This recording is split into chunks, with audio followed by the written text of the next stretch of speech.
There we are. Meet my other half, Hunter. Ha ha! No need to look so flabbergasted. I may be a wizard rife with tricks and guile, but I assure you my plea is an earnest one. So, now that the cat is out of the bag, let us turn to the matter of Councillor Jake's murder. It's hard to put my finger on it, but I can feel in my very whiskers that sorcery was at play. Visit the scene of the crime, and I'd bet sardines for salad you'll say the same. Captain Aureus, though, the local commander of the Legion, insists I'm seeing ghosts. I insist he's blind to all but the undead. Jake was murdered in a downstairs room of the King Crab Inn, up in Sicil proper. The Legion keeps it under lock and key, though, so you'll need Aureus's permission should you want to have a peek. So there are, or rather, there is. Popular opinion has it his wife did the deed, but to be frank, I have my doubts.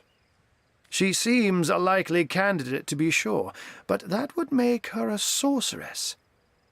Esmeralda knows how to charm, yes, but I just don't see her magic extend beyond a frolicsome look and wink. Still, don't simply take my word for it, Hunter. It may be well worth your while to cross-examine her yourself. The Legion has her under guard in her shop near the town square. That's where you'll find poor Jake's widow.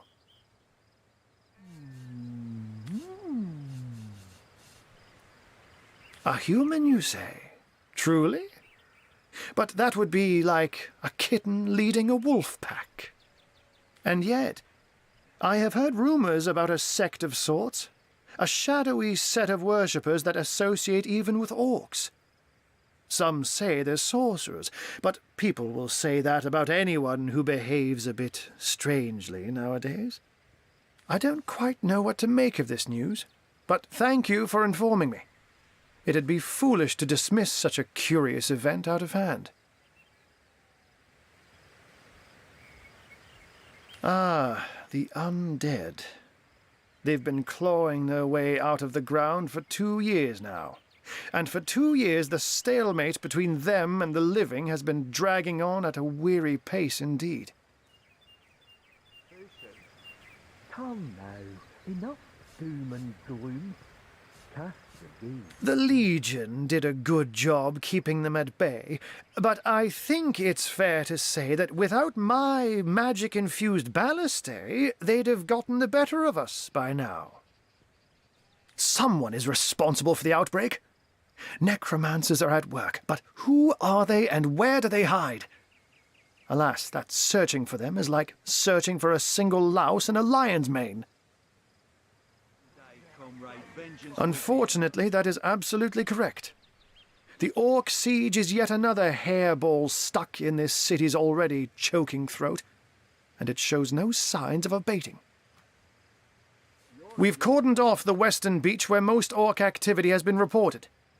For the 9 lives of me, I can't seem to figure what they're doing here. There's nothing of interest along the waterfront, except for a set of caves with an unfavorable reputation. Maybe they're after some pirate's treasure, the fools. Oh, but that's not a trick. It's a blessing.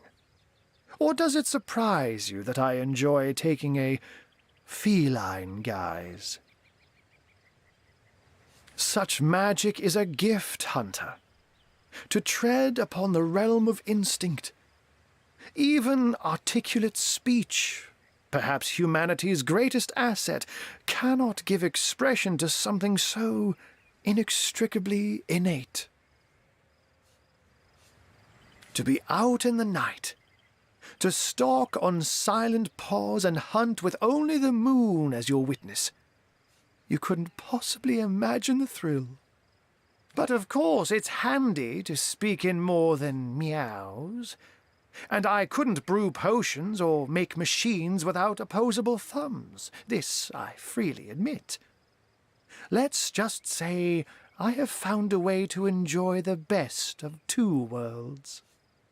I'm glad we've met, Source Hunter, and I'm certain we have a lot more to talk about. Feel free to visit me whenever you want. I've set up a workshop in the Legion's headquarters. Once you're there, just take the stairs, but do pay a visit to Aureus first. He may bark like a beagle with its tail stuck in the door, but you won't get very far in your investigation without speaking to the de facto leader of Sysil. And with that, I bid you adieu, Hunter. Adieu and good luck.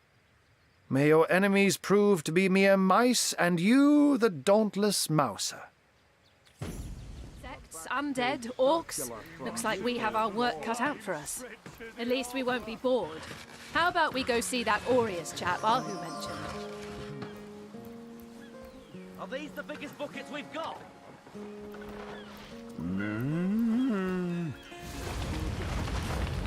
Come on then, put your backs into it. In the rain. Nobody can see you cry. Size seal, shiver me timbers and sliver me heels.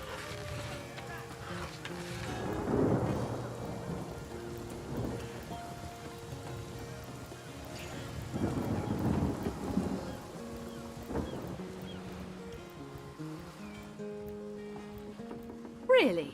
The greatest warriors in Rivellon can't cross a rope?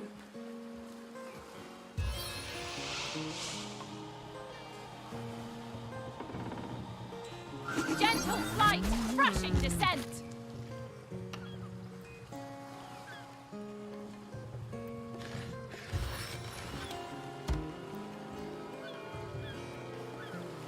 Size seal, shiver me timbers and sliver me heels.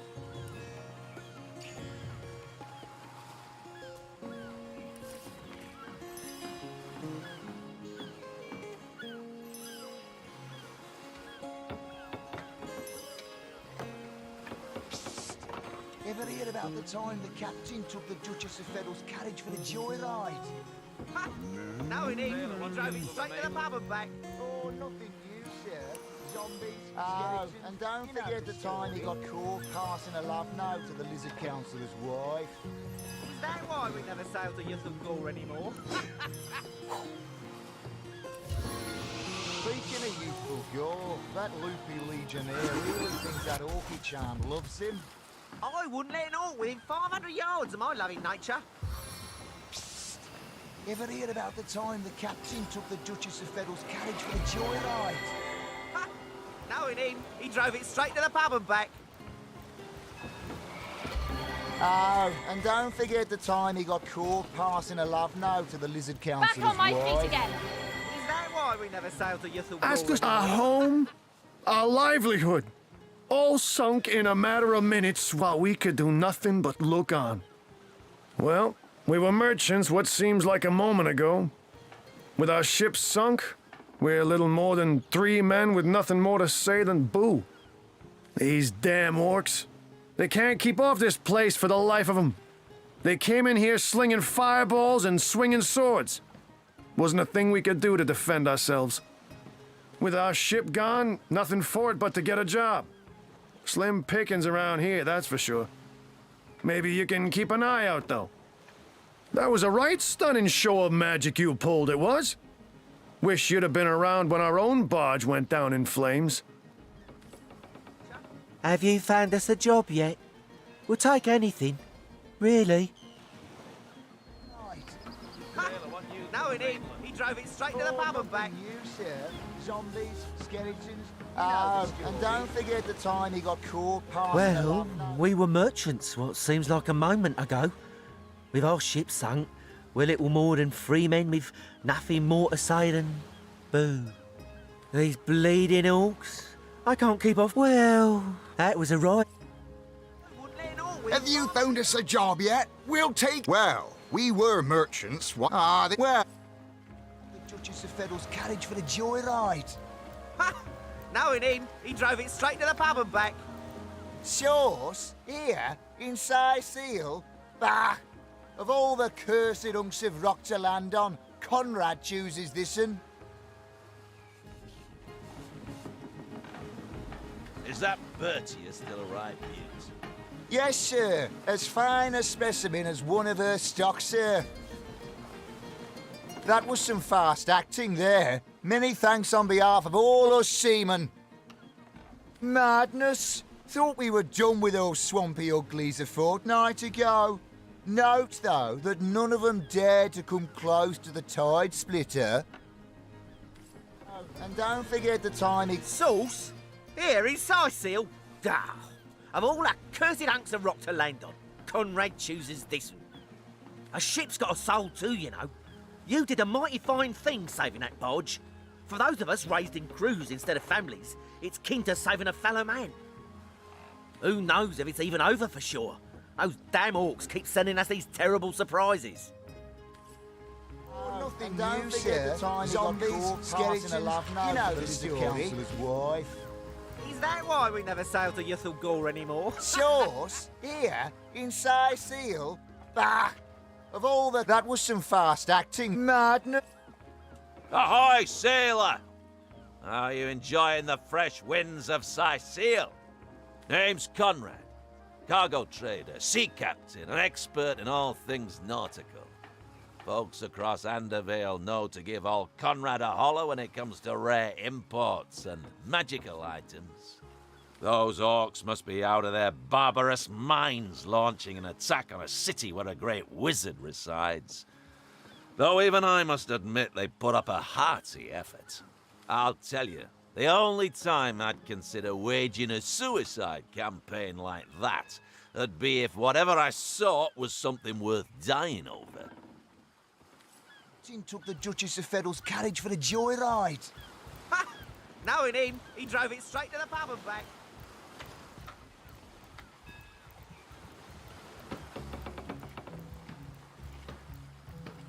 Oh, hail the rain spirit. That was a fine display of magicianship, it was. Or who knew what he was doing, bringing in a source hunter, didn't he? I thought the old gal's fate was sealed when the orc shaman set his fiery gaze on her sails. But you managed to rescue her from a watery grave. Closest thing to a miracle I've ever seen. Good on you.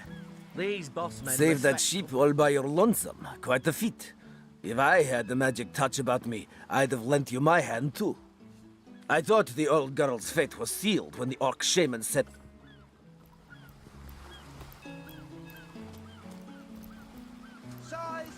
Size seal, shiver me timbers and sliver me heels.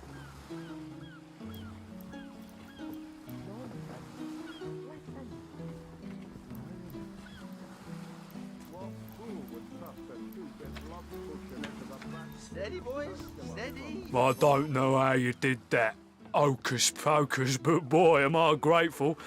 Nothing worse than seeing a fine vessel like that disappear beneath the waves.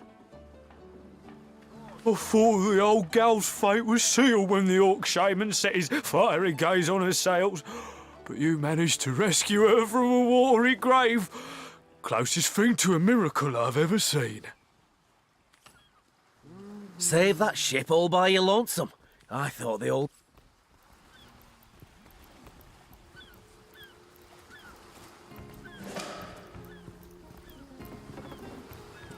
Here, fancy a sip, skipper.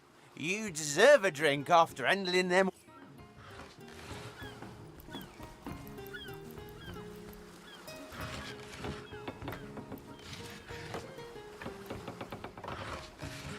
I'm seeing 2 feet approaching me, and here you are.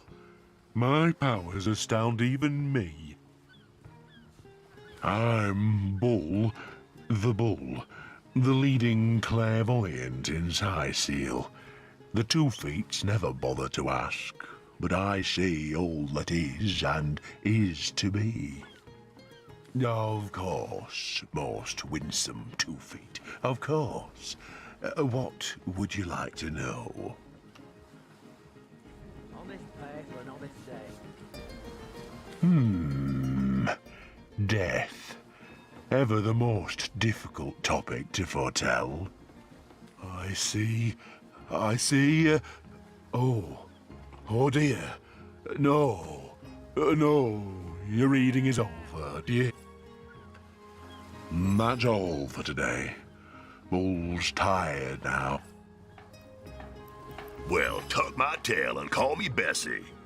A 2 feet addressing me directly? Huh, I thought I'd never see the day. Don't know what you said to upset Bull, but don't worry about it too much. Being in tune with the flow of time takes a lot out of him. Oh, me and my brother Bull have dragged this here cart all around Sightseal, from dock to graveyard and back again. Well, what does it matter? Daylight my nature anyhow. Yes, honest pay for an honest day. Plenty of fish in the sea, but I've got no...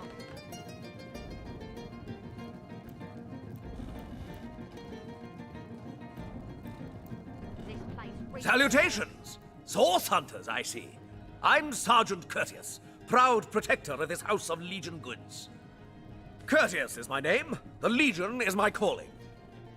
This is a storing house for Legion supplies, perhaps the most important building in the realm, by my and others' estimation. And I, Sergeant Courteous, have been trusted to guard it. Well, a source hunter. A very hearty welcome to our humble warehouse. Have a look around, and don't mind if I pick your brain about the scoop around Undervale. I'm behind on my current affairs. I tell you, this gig sure beats getting my toes bitten off by zombies out in the field. We warehouse guards don't have to do much apart from stroll the perimeter a few times an hour. And of course, every now and again, some friendly folks, like yourself, will wander through here. And nothing beats a pleasant conversation, though my comrade Horatius has quite different opinions on that matter. Have you talked to him? Thinks every man, woman and child who steps foot in this place wants to rob it blind. If I so much as greet a townsperson with a hello instead of a state your purpose, he starts frothing on and on about guardly duty and security breaches. This Jake business is quite the scandal, no? I myself suspect his wife, Esmeralda, and the butcher seconds that, let me tell you. Then again, and you didn't hear this from me, he's going through quite the nasty divorce himself, and there's his children to consider. But I imagine his youngest, Kimberly, won't mind. Never did get on well with her mother ever since the incident. Oh, it's an unparalleled pleasure having a fresh ear around here. Keep your pleasantries to yourself. What are you doing inside this warehouse, snooping around?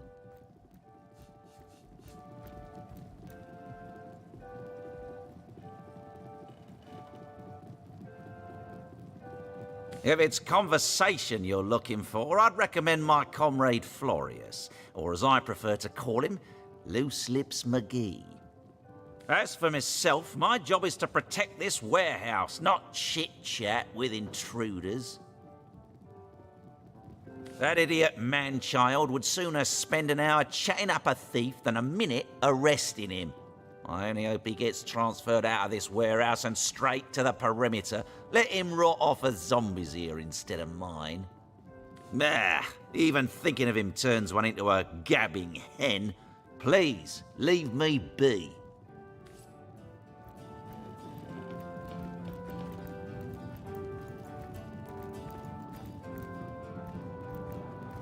Well, a source hunter.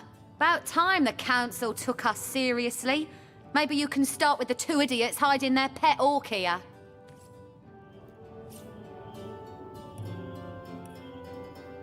Who better than a proven orc crusher to convince my dumbbell of a friend here that orcs are predators, not pets? Enough of that. I know how dangerous an orc can be, but this one has been reformed. Anyone can see that she's completely docile, but my prejudiced friend here still wants to kill her.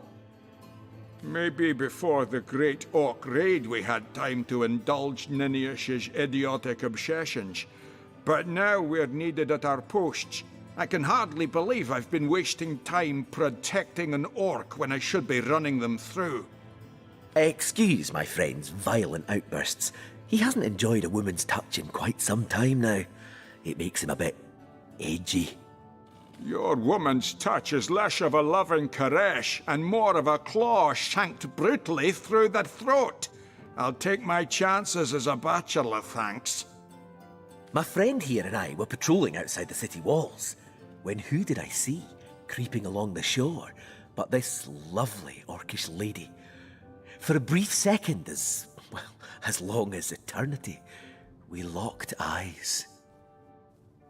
Perhaps confused by the butterflies in her stomach, she sprang up and began running, claws bared towards Marius.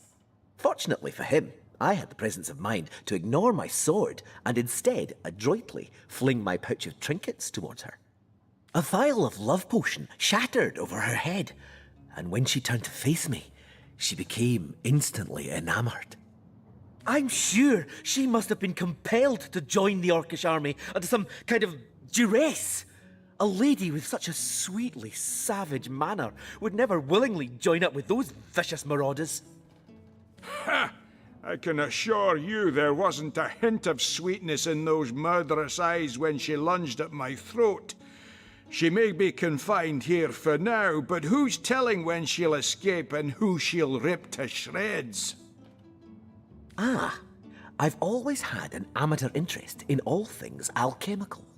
When I read in an esteemed periodical from the Wizards of Youthful Gore about an amazing opportunity that could change my life, I had to act fast or lose the once-in-a-lifetime deal.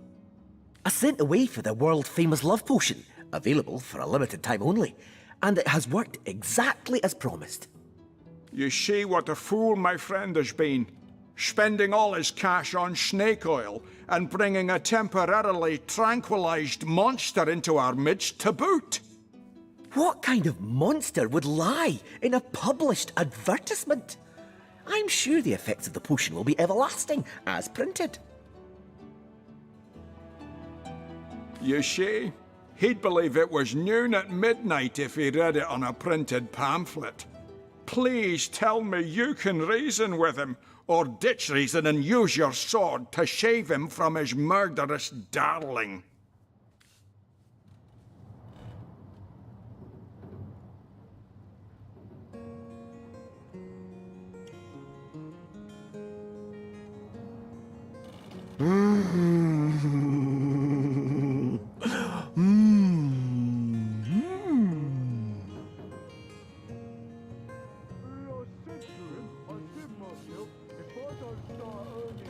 Let her live.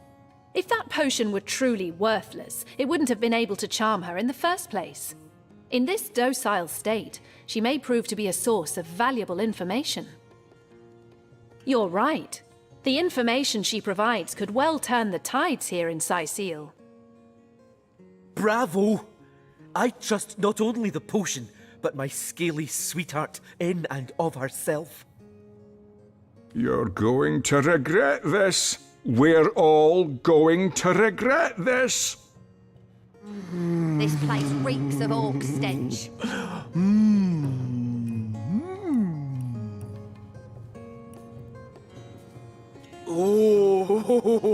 Bringing your little orcish girlfriend here is like bringing a wolf to a hen house. Nonsense. Listen. She's purring.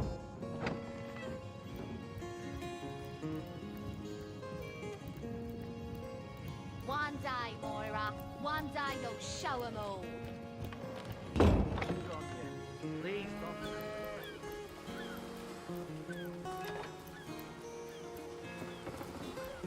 Careful now.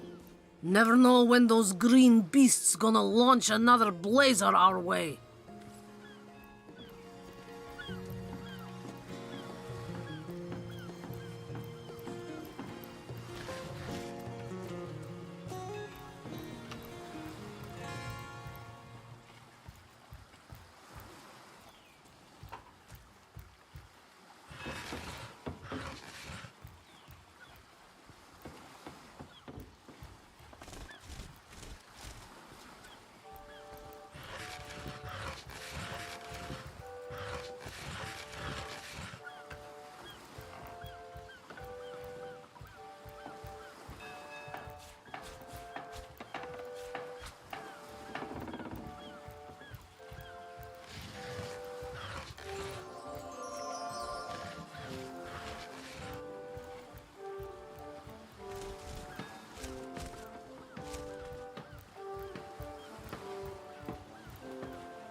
slimy, reeking, rotting seagull.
You're a source hunter, aren't you?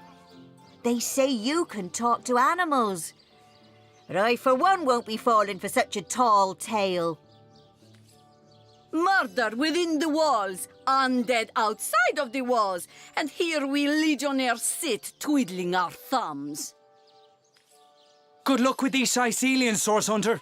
They'll run you ragged if you let them.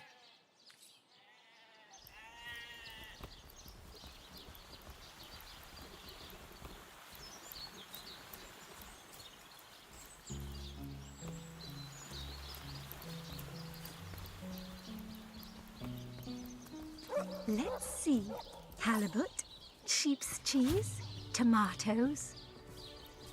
Say, no one's around. You wouldn't raise a fuss if I, borrowed one of these fish, would you? Borrow indeed. I'll sooner meet a cat wizard than see that merchant repaid. Come now, I'll be good for it, I swear! Watch the undead quiver in their mouldy Oh, boots. my story's tired by now. I was happy enough, prosperous enough, before these lean times around Sicil began. Still, that doesn't waive a man's need to eat, you know. I never would have dreamt of resorting to petty theft during better times, but what choice have I got now? If it's steal or starve, I'll choose steal. So what do you think? Should I snag a fish?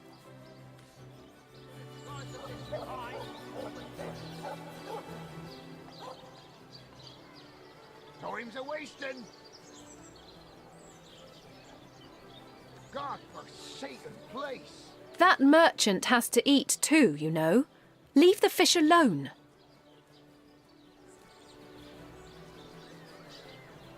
Yes, you know what they say about giving a man a fish. This man should learn to stand on his own 2 feet. I fed a hungry man, you know. Fresh haddock, perfect for a fry-up.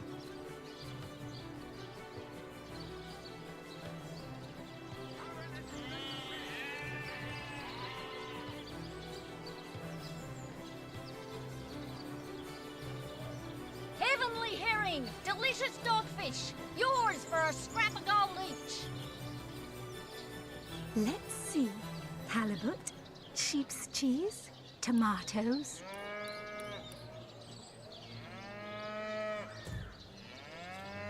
Heavenly herring, delicious dogfish, yours for a scrap of gold each. Pay the big cheese on your block with a wheel of the good stuff.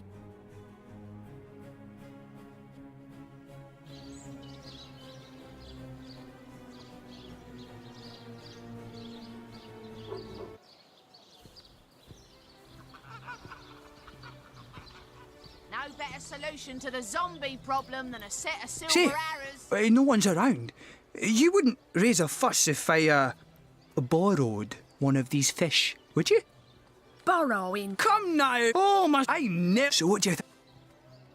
Yours for a scrap of gold. Everyone needs a hand now and then. Take the fish, and none but us will be the wiser.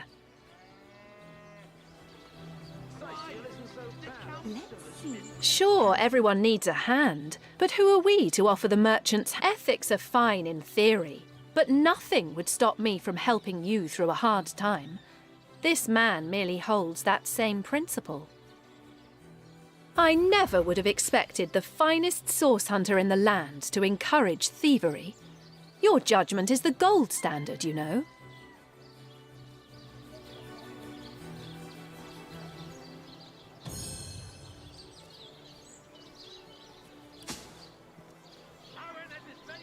No, we'll do as I say. That's the spirit! Or should I say, the soul? Sir, did you just steal that fish? No, I paid for it. The merchant just left, but I paid. I paid before. Heavenly herring, delicious dogfish. You! Yours. You were a witness to this event now? Tell me what happened. I'm surprised his pantaloons haven't caught fire yet, the damned liar. Simply shocking the way he so blatantly lies.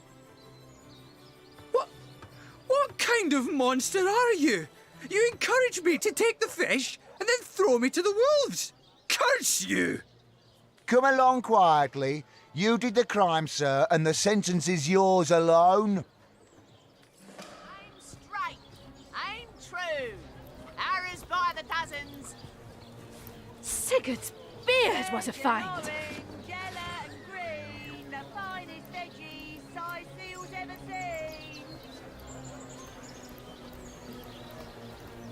Heavenly herring, delicious dogfish. Yours for a scrap of gold each.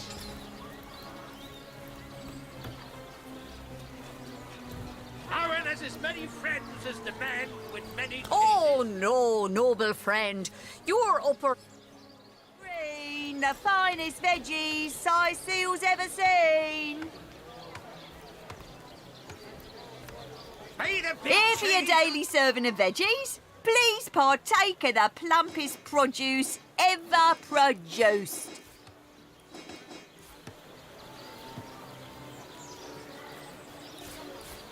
Heavenly herring, delicious dogfish. Yours for a scrap of gold each.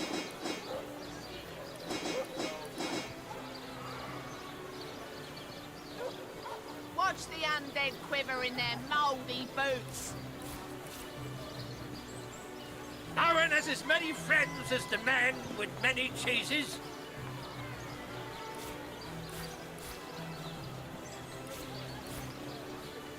Aaron has as many friends as the man with many cheeses. A good day to you. Watch the undead quiver in their mouldy boots. Get it while it's fresh. This batch is only hours from the sea.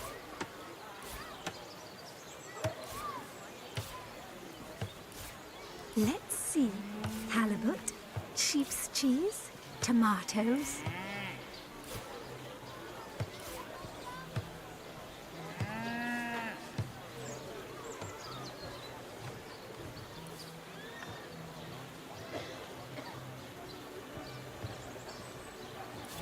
Pay the big cheese on your block with a wheel of the good stuff.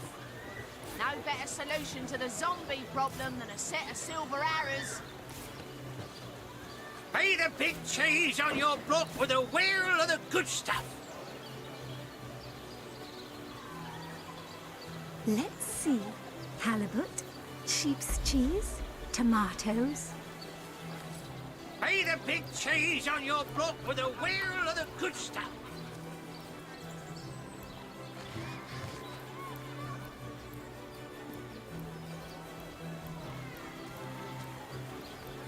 Not in the mood for cheese.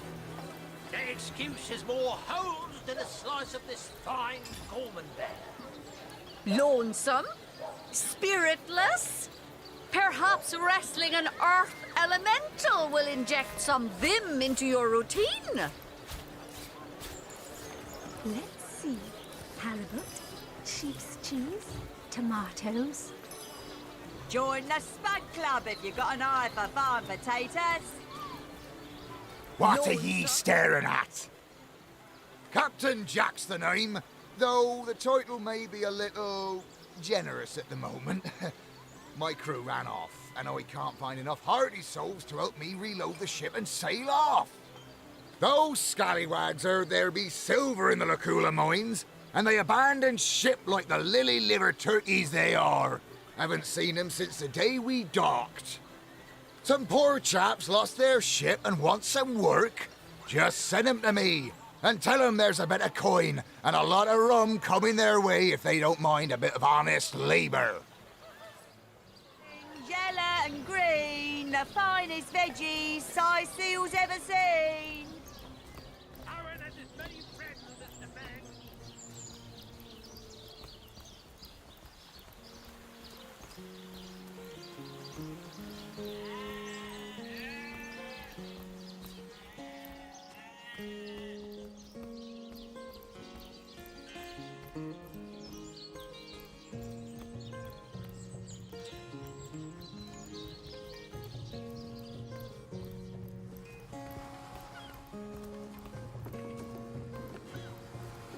Plenty of fish in the sea, but I've got the foulest of the lot on my racks.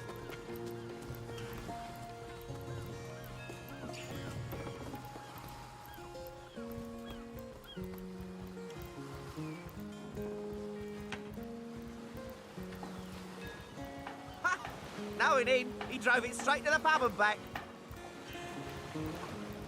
Oh, and don't Have you found us a job yet? We'll take anything, really. Is that why we never sailed? So there's a captain offering booze and brass for a bit of crate loading? Gods be praised, you've done it, friend. Off we go. Letting all within 500 yards of my loving nature. Psst. Ever hear about the time Yes, honest pay for an honest day.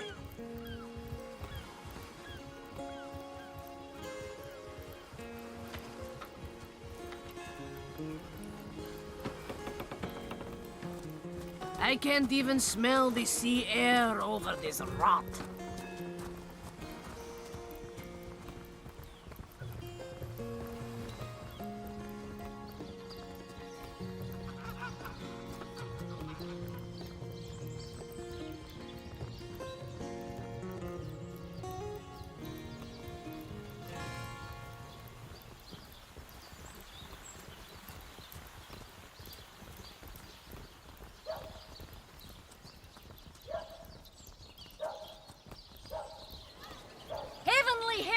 Delicious dogfish! Yours for a scrap of gold each!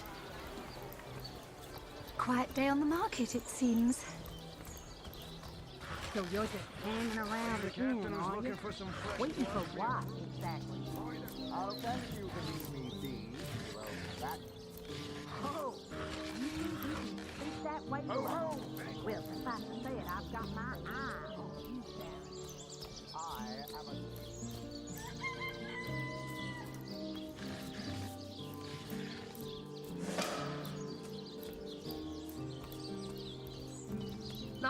Beyond these walls, the dead roam free, Hunter. Be vigilant.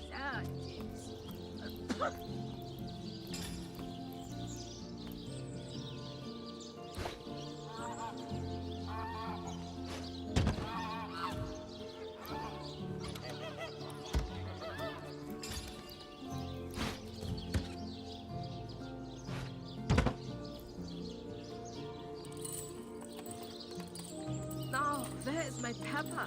Did it sprout legs and run away? Ah, there it is.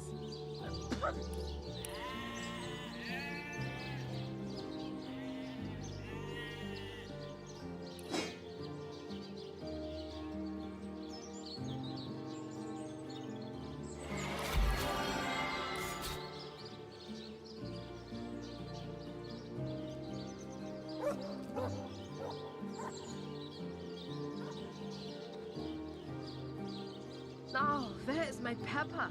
Did it sprout legs and run away? Ah, there it is.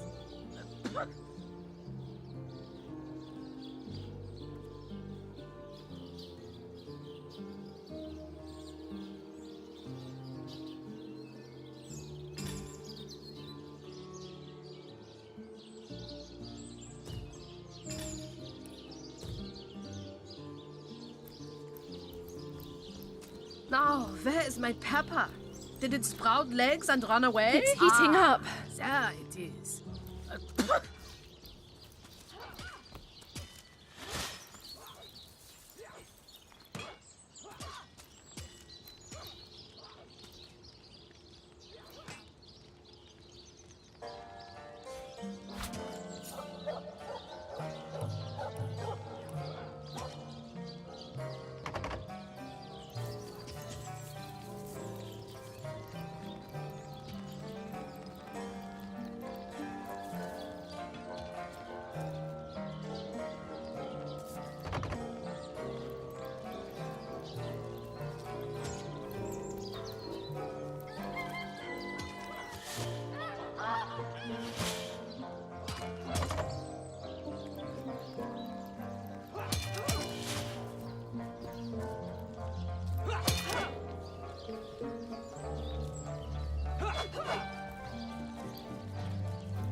I'm overheating here.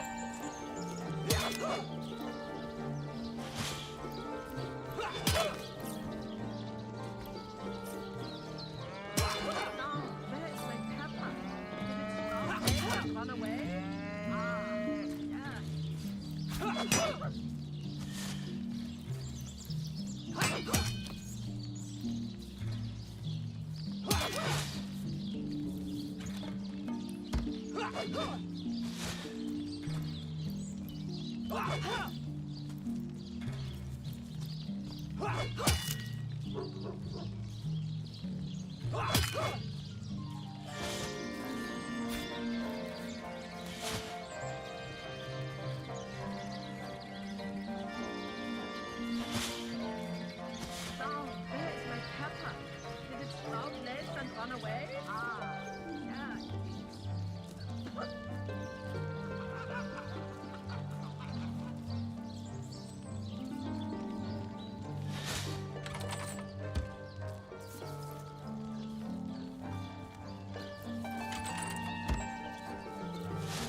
Now, where is my pepper?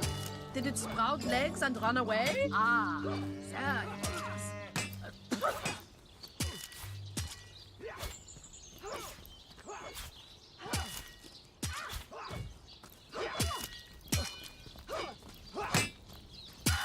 I'm overheating here.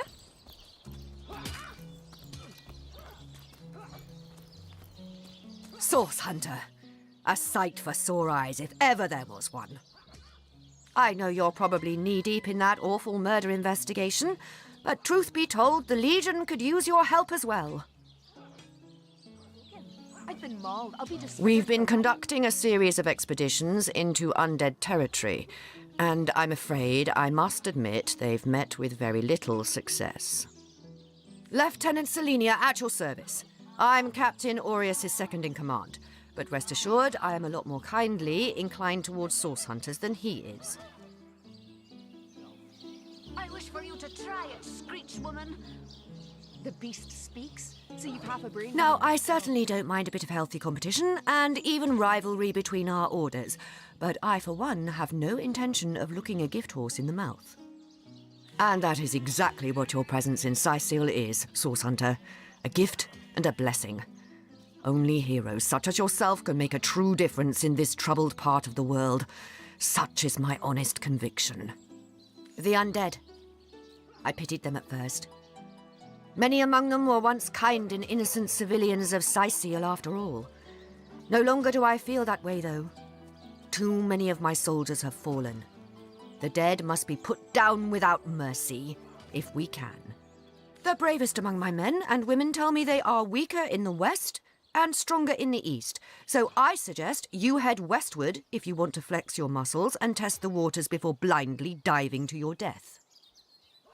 I shall be very glad to share what information I can give you. If ever we want to be victorious in Syceal, we have to track down the root of the Undead uprising. Under the Pact of Volunteers, 3 expeditions were launched to do just that. But so far, none of their participants have returned. 3 landmarks were chosen for further investigation: the lighthouse, the burial mounds, and the old church. Places fraught with danger all. There's a lighthouse to the west, up on the bluffs, overlooking the sea.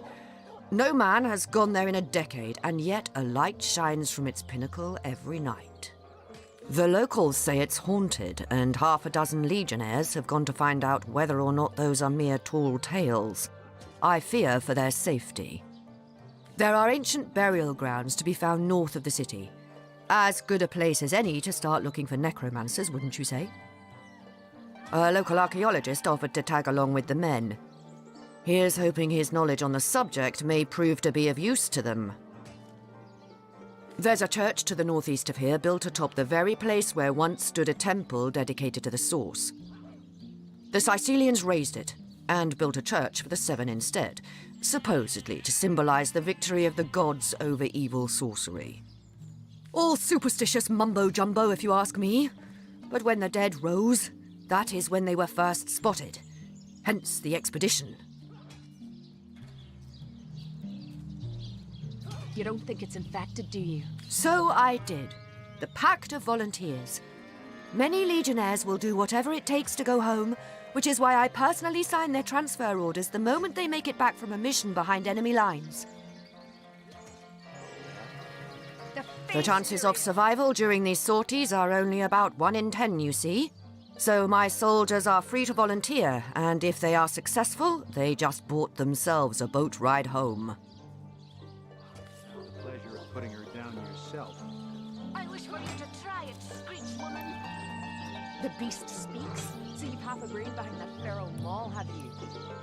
The cretin's question crossed her lips and aped an air of aptitude. Hey, Tull, I think that was an insult. Don't pay attention to the beast, Various. You'll only encourage it. Recruit! That was sloppier than Sicilian stew. Again! You don't think it's infected, do you? Come on now, I pulled her off you before she could do any real damage. Any real damage? Are you joking? I've been mauled. I'll be disfigured for life. Ah, come on with the dramatics. It's not as bad as all that. The face, Various. She bit me in the face. Look on the bright side. Everyone knows the ugly soldiers are the most ferocious. Ugly'll be the least of it. The beast looks rabid. In that case, you'll have the pleasure of putting her Greetings! down yourself. These stores are for our leaders. Blasted pulch, good morning. Step aside! This maniac's gonna turn me into a meat pie!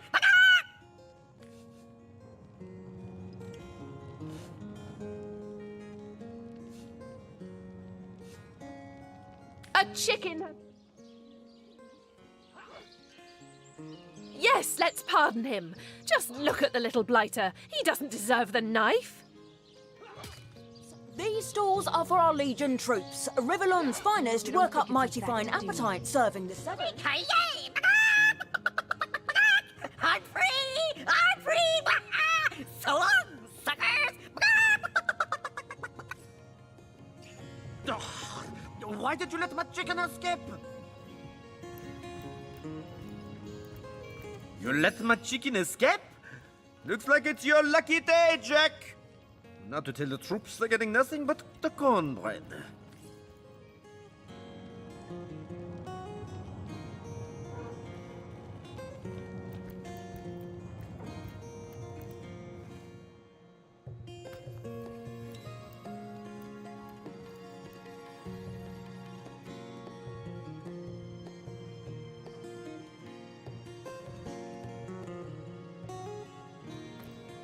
Well, Source Hunter, you come to the right place, you have.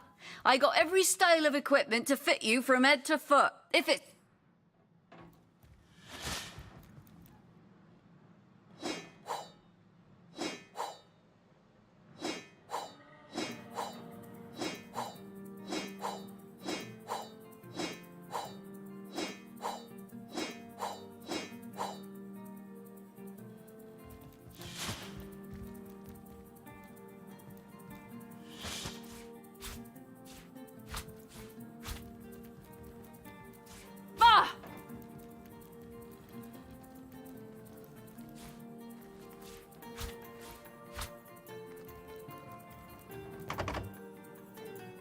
Under lock and key.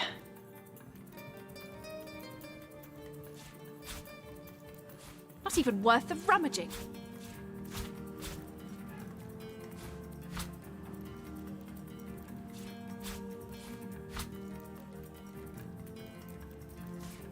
I guess someone else got here first.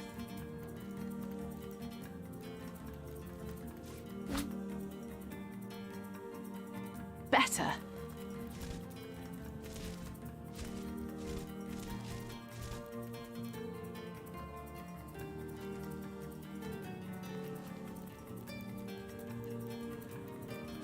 Another piece of trash.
Never trust a doctor. They're all witches. Squeak! Have you met the archaeologist? He knows all about the mysterious burial mounds of Sicily.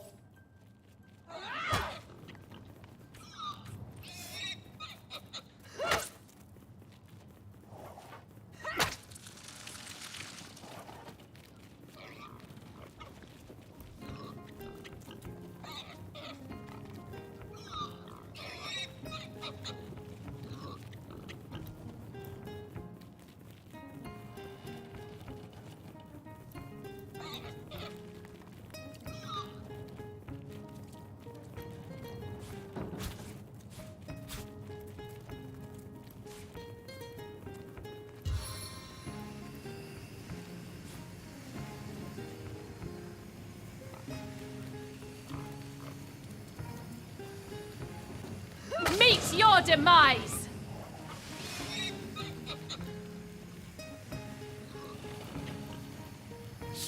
This will make your blood run cold.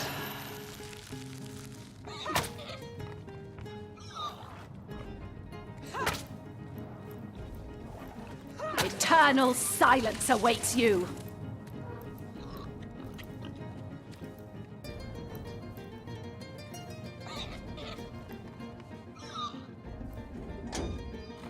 Give me muck, tra-la-la-la-la, and I'm in luck, fa-la-la-la-la.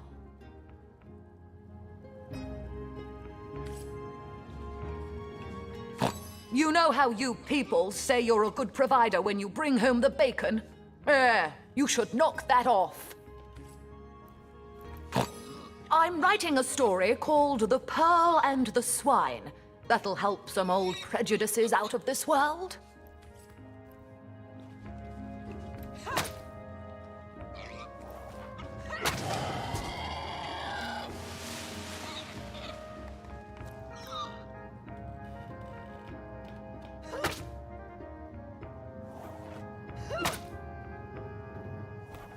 No glory in this death.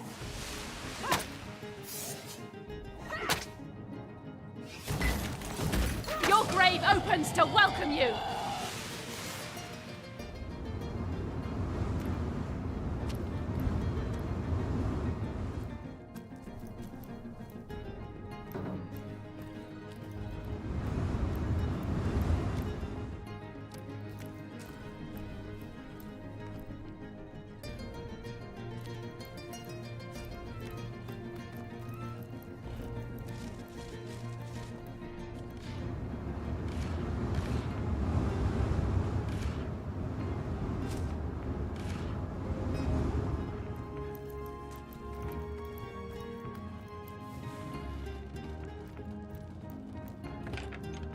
Greetings! These stores are for our Legion troops. Riverland's finest work up mighty fine appetite, sir. You don't think it's infected, do you?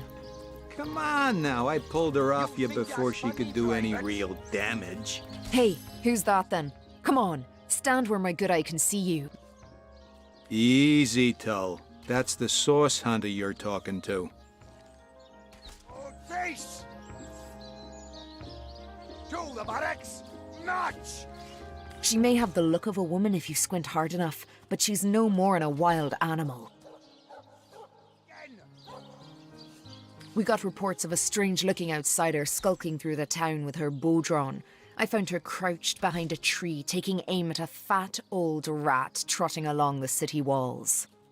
I tapped her on the shoulder to see what was what, and the beast startled like a wild cat and lunged right at me.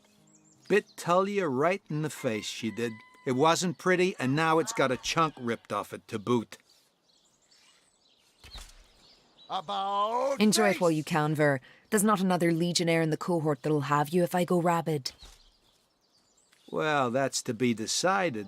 She doesn't seem to be sick, despite Tully's moaning. We can't keep her here forever, but we can't well send her into the wilds again, can we? Perhaps it'd be worth taking this stranger under our wing. She'll likely come in handy if we can trust her to watch our backs. After all, a fearless hunter might prove quite useful for our investigation. Well, that's a relief, ain't it? We found a good home for her after all, Tull. Heed me, Source Hunter. She's not good for anything more than cannon fodder, and don't turn your back on her when she's got that bow within arm's reach. You say you will take me under your wing, but I see no feathers.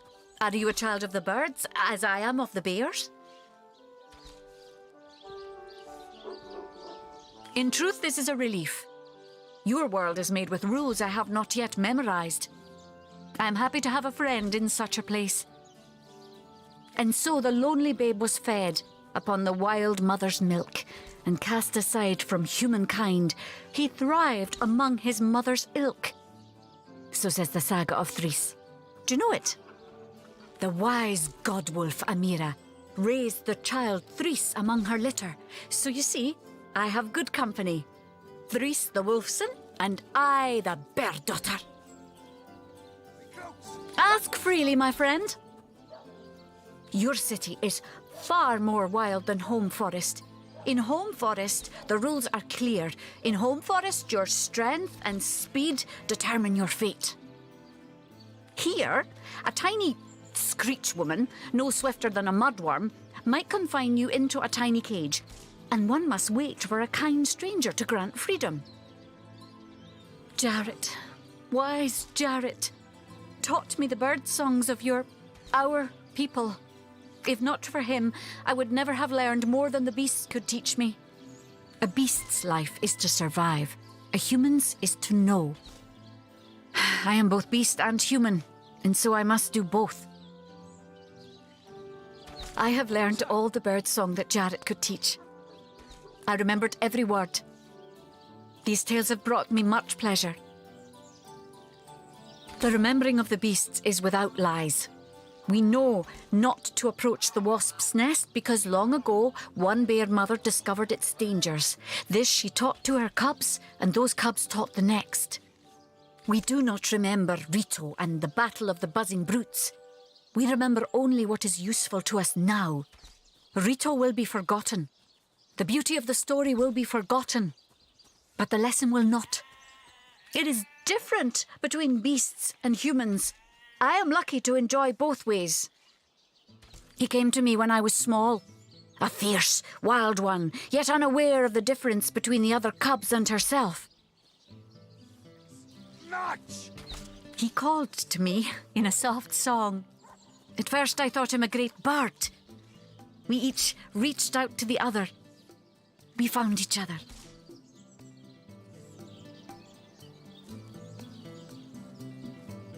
Jarrett visited me often, and in time I learned his songs and more. When he built a small cabin within Home Forest, I hunted his food and fetched his water by day while he studied his books and his magics. By night, by the fire, he'd tell me tales of the world of people. Jarrett is my master and my friend, my teacher and myself. He teaches me and I care for him. Again!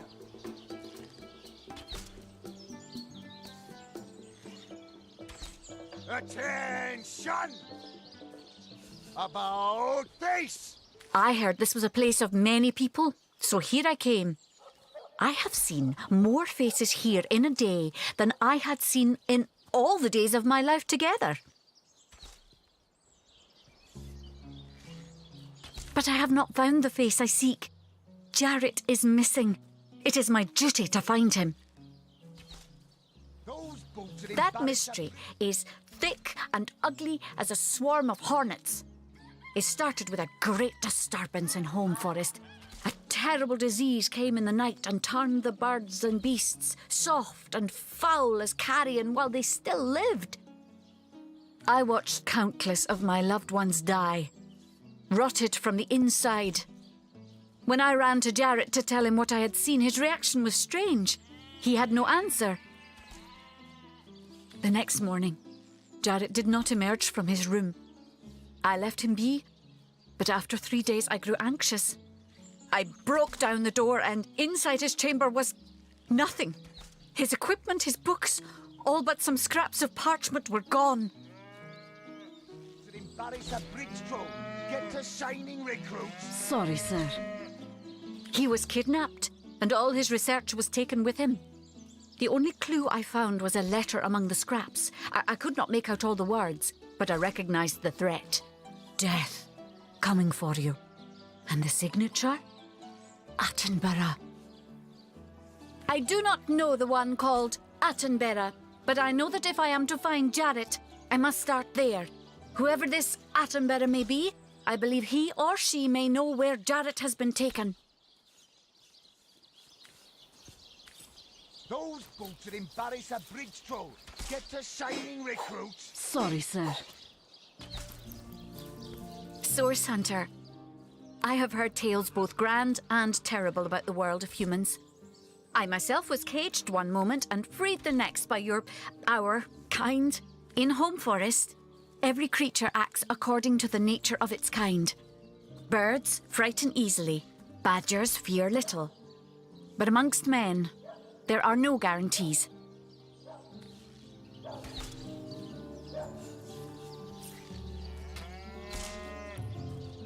Those boots that embarrass a bridge troll. Get to shining recruits. Sorry, sir.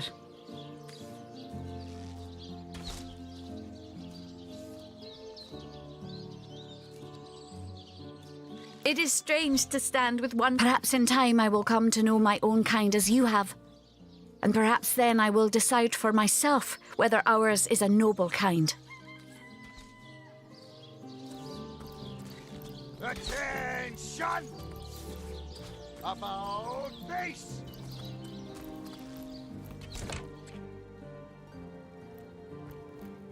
One man's trash is another man's trash.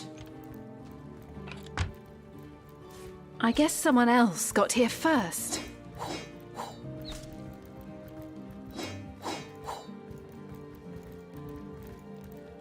I guess someone else got here first.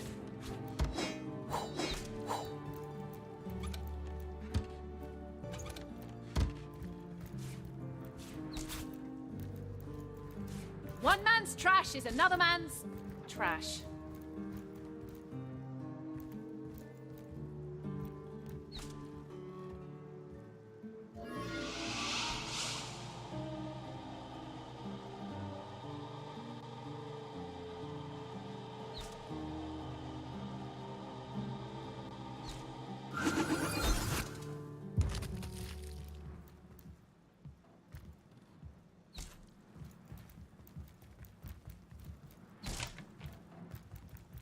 What have we here, then? A so-called source hunter, eh?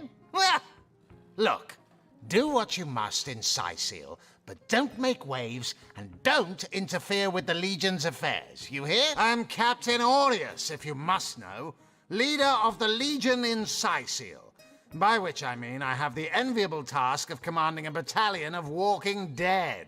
For I fear it may well be but a matter of time before the undead undo all my soldiers and turn them into drivelling hordes of their own misshapen number.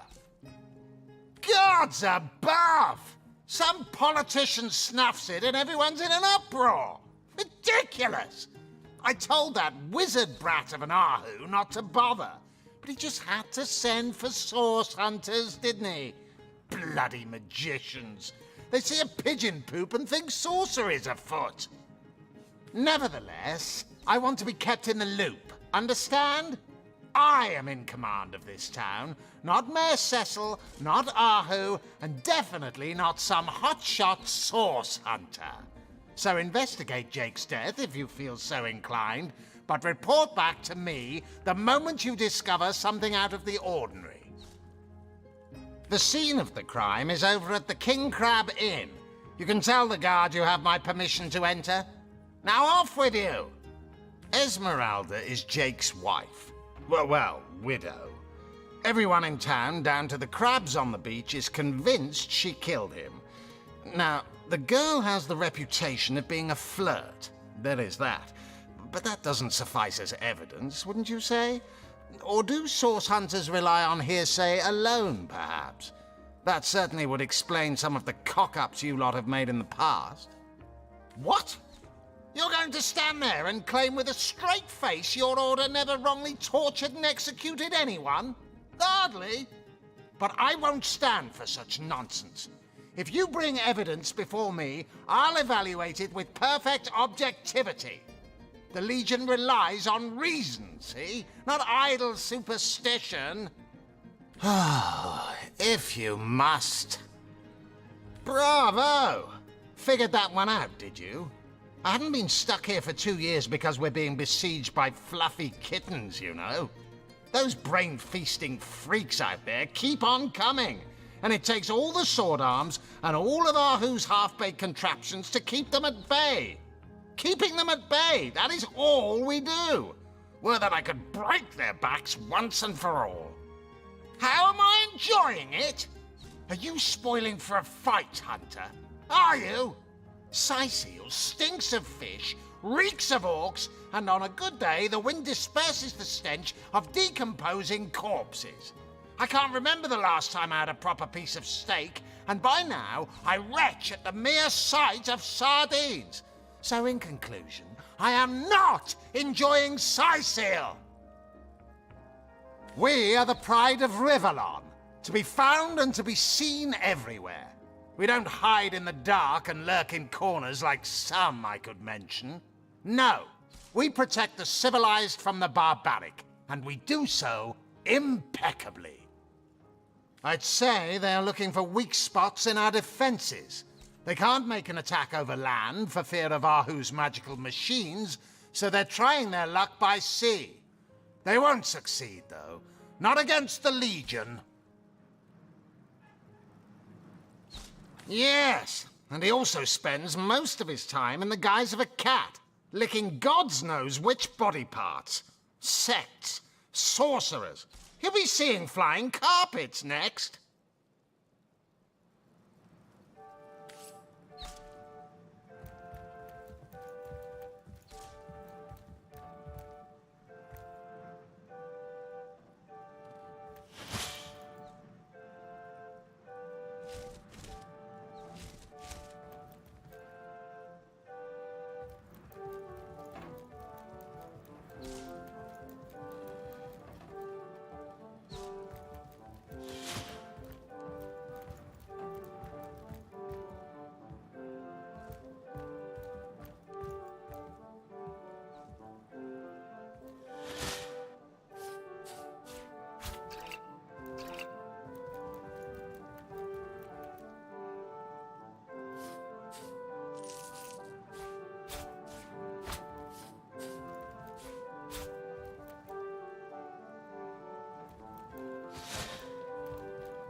How did I get down here?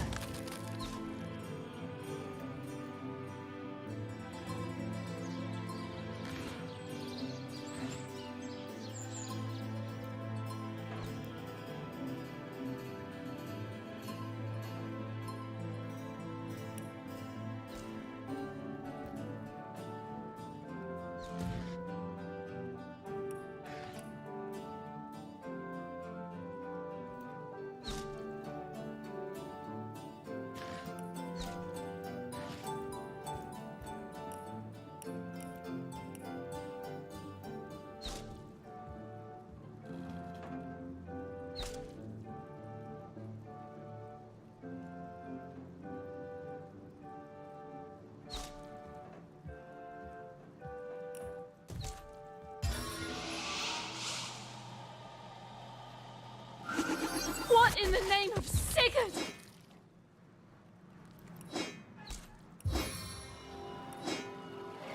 Into the fray once more.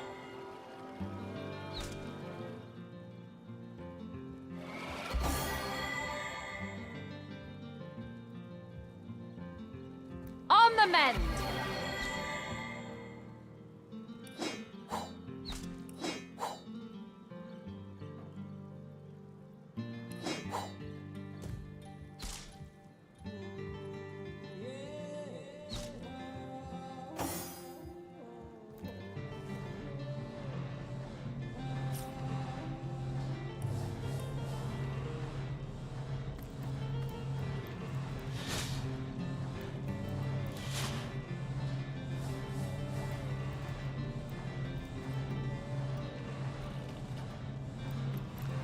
Source Hunter, welcome, welcome.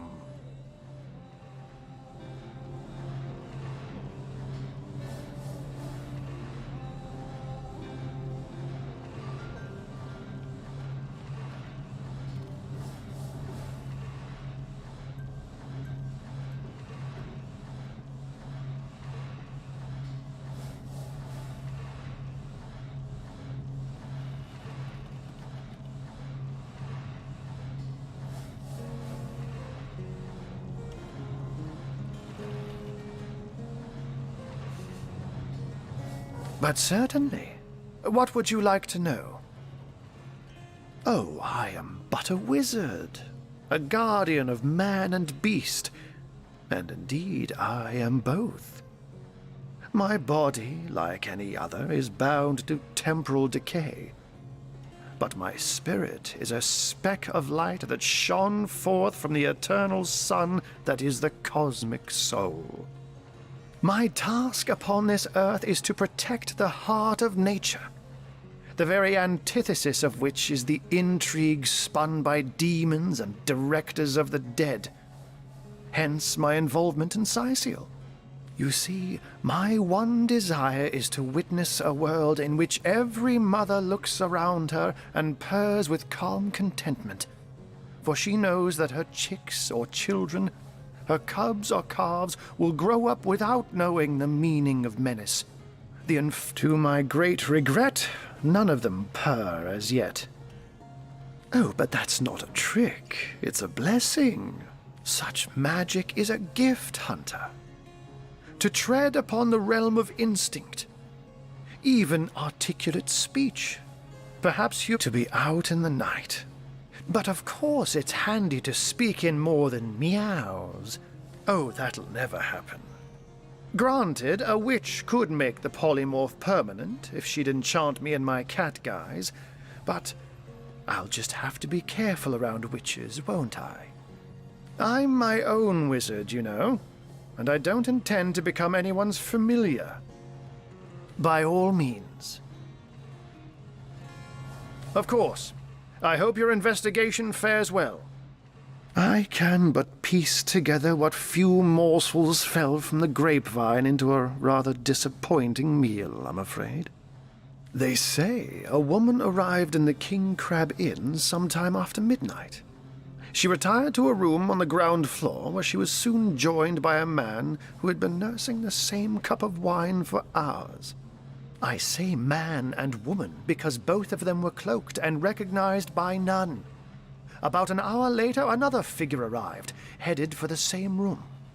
Soon after, a terrible commotion erupted and the thundering light of magic was witnessed by the few remaining patrons. It took a while for the landlord to pluck up the courage to enter the mystery room. When finally he did, he found Jake there, dead. How and why he came to be there, no one knows. But I had a good look around the scene of the crime before the Legion barred anyone from entering. The traces of magic I felt were vile. Source, no doubt. I myself have none, even though the rest of the town has already mentally tried and convicted Jake's wife Esmeralda. Now, it may well be established that she is in fact the guilty party. I'm not claiming that I'm certain she's innocent, but let's just say that if I really thought this murder case would be so very easily resolved, I wouldn't have sent for source hunters. I can't say much more but that they're madmen, all the more dangerous to us because of their alliance with what should be a natural enemy. You won't see me teaming up with a terrier in a hurry. And what might those be? Those who are raising the dead dwell among us. They simply must be. But even though I've spent many a night leaping from tree to rooftop, watching on as citizens stagger home from the inn or simply burn the midnight oil, I haven't spied a single soul worthy of true suspicion. The enemy is wily. They know us better than we know them, and they've found ways to avoid both detection and distrust. And yet I am somehow convinced that you may succeed where the Legion and I have failed. Call it. You have a flair for understatements, Hunter. I'm sure they are but a minor nuisance in the eyes of a born warrior. But to the Legion they are green-skinned death incarnate. Until they conclude what mischief they intend to see through, or, less likely, they are conclusively defeated, we can but bar the gates and hole up like mice while the cats are on the prowl. Oh, a mere trifle for one with the intellect of a feline and the engineering skills of a human. You basically construct a classic ballista, Add a 100% legally obtained self-regenerating source of destructive magic to it, and Bobcat's your uncle.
How can I help you, my friend?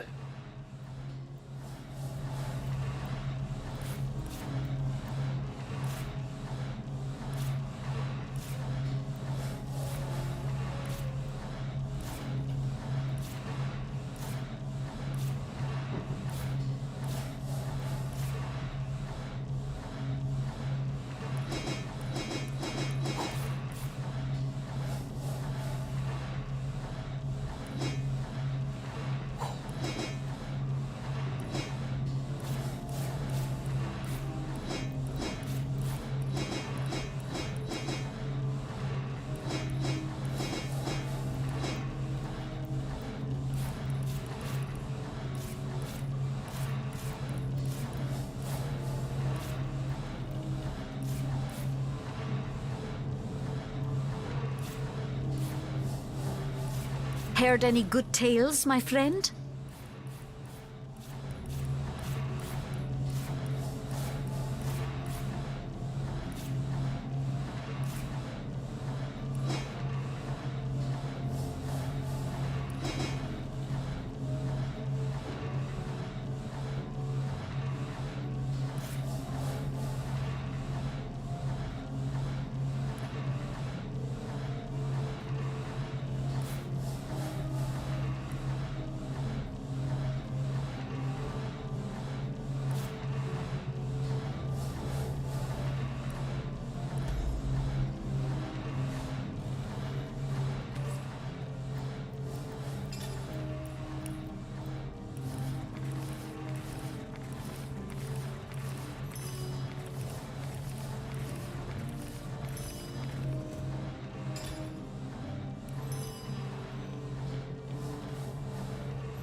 Excuse me, Grabby Gus. This is a Legion treasure room, and absolutely no non-Legionnaires are allowed it. Quiet! No talking to these scoundrels, criminal scum!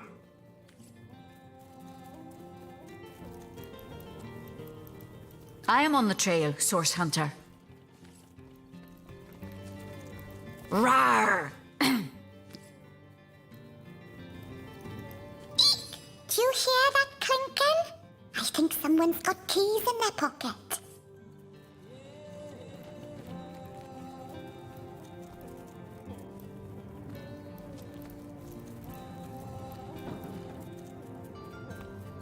Go on, you said. What's the harm, you said?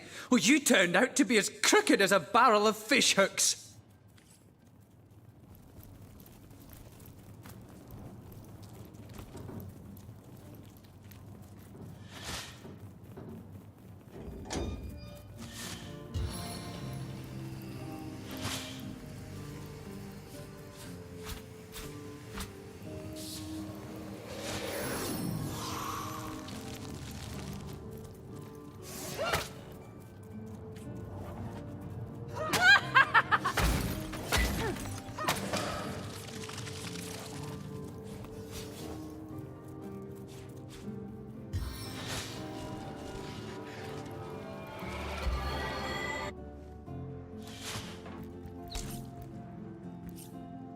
Bless the Seven! I am restored!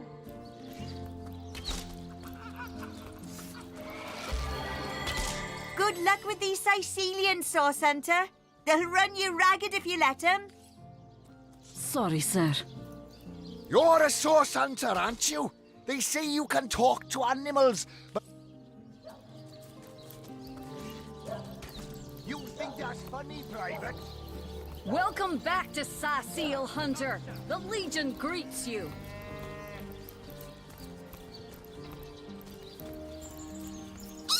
I've just got back from the realm of fairy. It was lovely, but I should have brought my winter boots.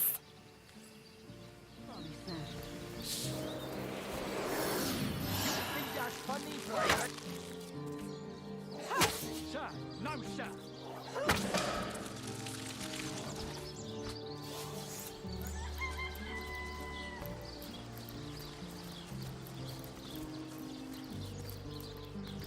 One coin or two, noble spirit? One coin or two? Oh, I am a happy man, and certainly a humble one now. It turns out losing it all has its own share of benefits. Ah, a fool once was I, and ever seeking greater satisfaction than that which I already enjoyed. In my folly, I sought the counsel of those notorious Watcher statues on the western cliffs. Their guidance ruined any small fortune I might have had, but certainly granted me humility.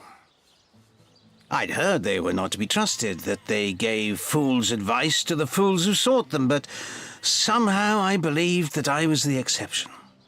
They told me that I would find fame and renown if I renounced my worldly possessions, all my worldly possessions, and became a great figure of piety and humility. Fire, the most thorough cleanser, was my method. But as my house burned in front of me, I felt no elevation, no piety, only the sudden weight of my own idiocy upon my very soul.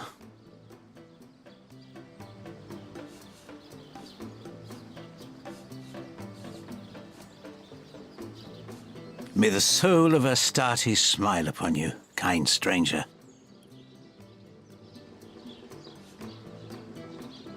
Thank you, kind one.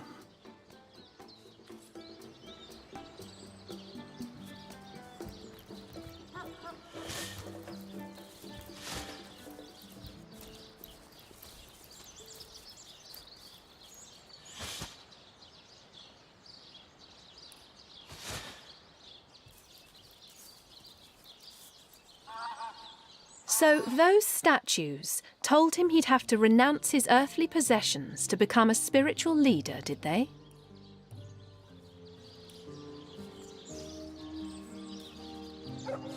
Makes sense to me. How can you explore the spirit when you're busy keeping up with the Joneses? Indeed. He said him...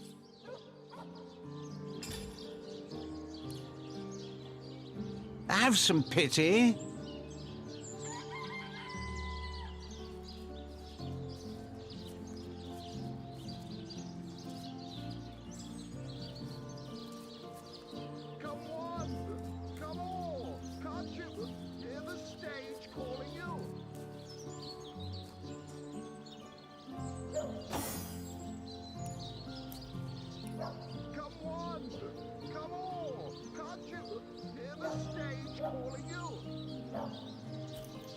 Can you spare a coin?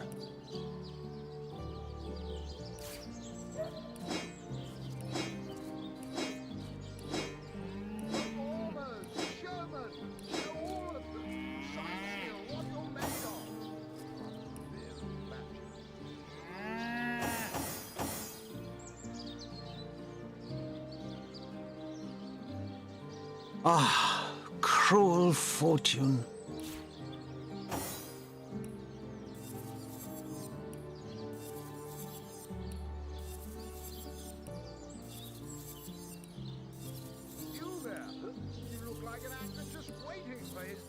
Have some pity.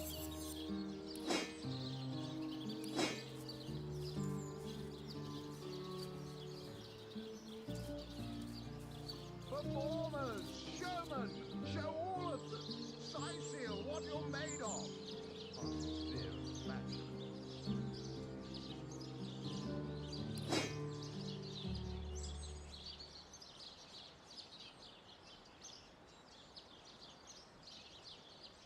Can you spare a coin?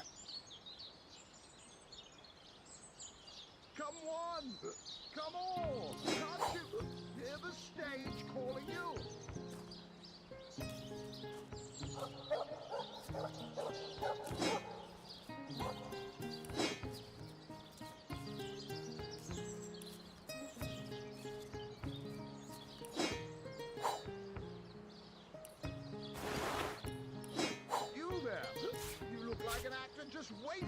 Ah, cruel fortune.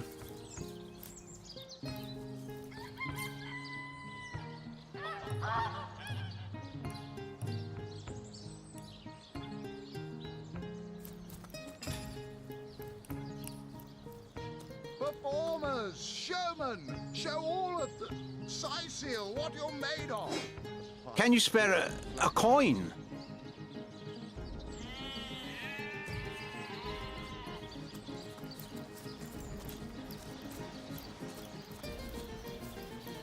And who are you supposed to be?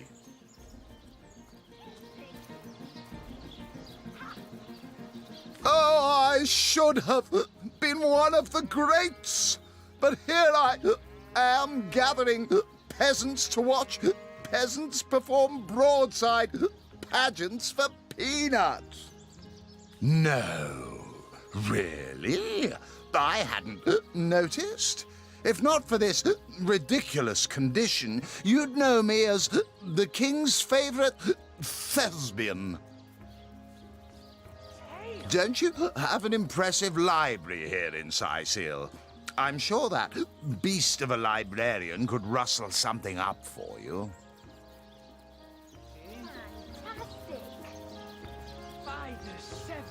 Take it up with Katerina. She's the master of this pig circus after all.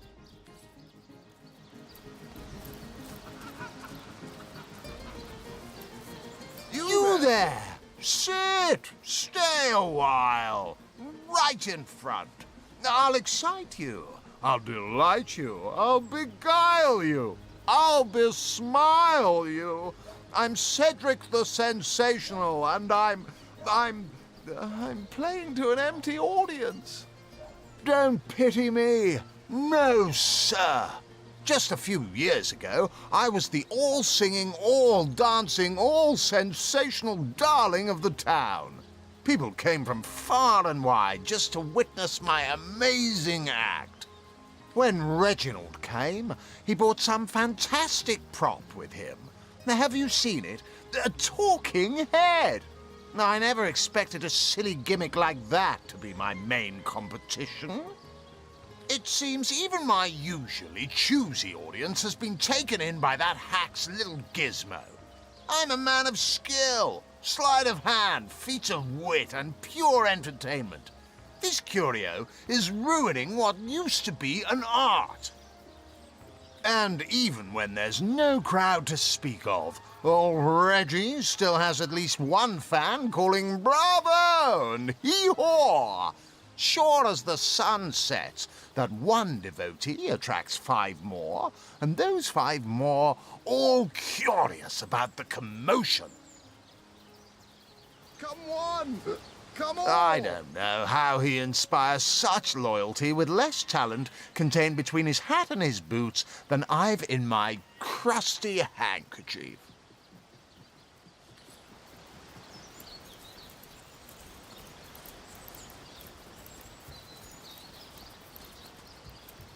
Come on! Come on! Can't you? What on earth would an Undertaker want with the likes of Hoggett? Performers, showmen, show all of the Sicil what you're made of. Apart from beer and flatulence. Bercia's shape is gone, gone, gone. Think it vanished through one of them swirly shrines? Can't you hear the stage calling you? My word. Fantastic! My word! Zombie ate your dog, orc sunk your ship. No matter, you're at Katarina's Fair, a veritable summer home for troubled minds. Won't you take a seat and let our esteemed entertainers whisk you off to a better place? Can't you hear the stage? Well, I'm Katarina the Fair, fairest First Lady of the Fair, of course. I do love making the acquaintance of my patrons, and who knows which of them might become one of my performers. I've an open stage in want of talent, and I've often found the best young performers among the rank and file of the audience. The theatre's fever has overcome you, has it? Marvellous! I do so love a fresh green talent ready to bloom. But I support players, not writers, you see. If you want to perform here, you'll have to find tried and true material. Check the library and see if any of the classics there interest you. I'd love to see a Source Hunters take on one of the old standards.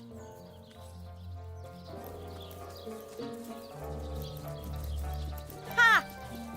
So ardently did he crave creamy blues and gory... What are you looking at me for? There's a great show going on right in front of you. And look, there stands the world-famous Reginald the Entertainer.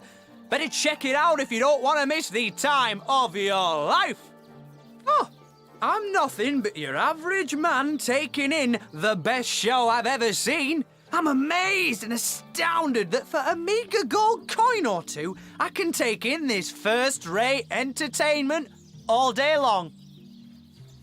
Well, I've stumbled into quite the fine gig. I'll just let my appreciation for Reggie's work be known, and he slips me a few gold coins in return.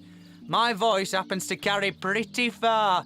Sicil hears me. Sicil wants to see what the fuss is all about. And let me tell you, this amazing show just can't be beat.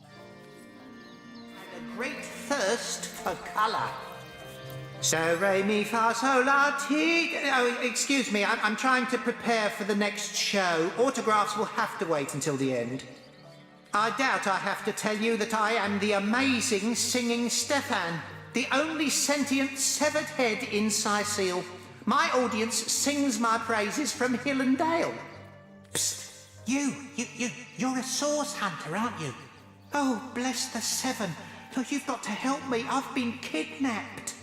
Pleasure to meet you. Now, please, Stefan has many fans to meet today.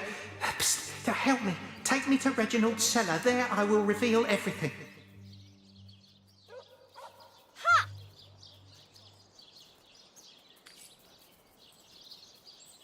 my word! You there! Take a seat. Prepare to laugh your head off, cry your eyes out, and teeter on the edge of your seat with an original tale from Cavern, the Talking Severed Head. I am Reginald the Illusionist, purveyor of the most amazing artifact in Andevale, this fantastical talking head.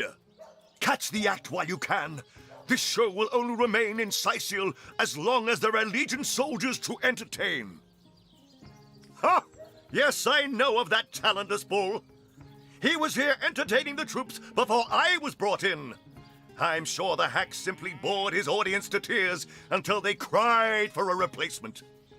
Enter Reginald the Illusionist. We need our boys in red happy, relaxed, and ready to fight. Not wasting their energies cringing at a fool with a depressed rabbit in a borrowed hat. That's right, a talking head. And he doesn't just talk. He'll weave you a yarn so fantastic, you'll be begging to hear just one more, and just one more. It's quite a story how I found him, too. I obtained this curio by some rather sensational means. You see, I was diving in search of a rare medicinal sea herb. I volunteer at the local children's apothecary on weekends, in the shallows around Sicil's own Black Cove, when I spotted something amazing. The chest belonging to the fabled Captain Pontius. Though the chest was stuck fast, I summoned a swell of great strength and prized it free from the ancient rock.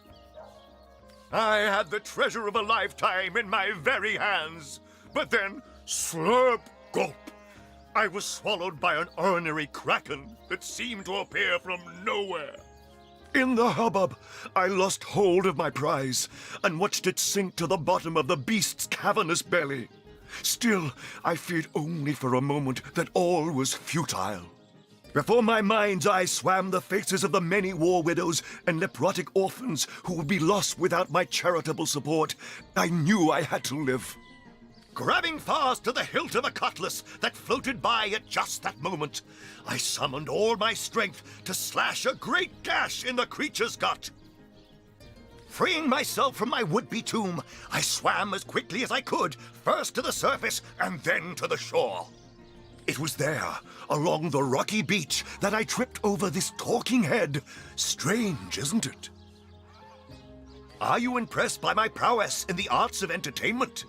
Nothing attracts a crowd like a crowd.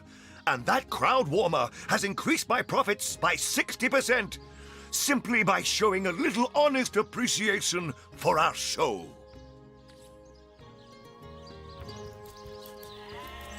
Fantastic! Today, I think, a king. The great Sigurd and his rainbow of war machines. It is said, and this I have heard from a ghost who knew Elrond, who knew Elrond, who is said to have known Sigurd.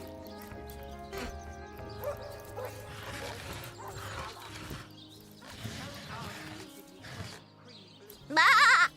If you think black sheep are weird, try weird sheep.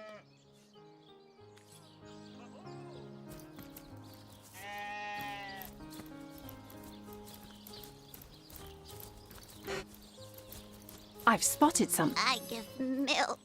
I give wool. And what do I get in return?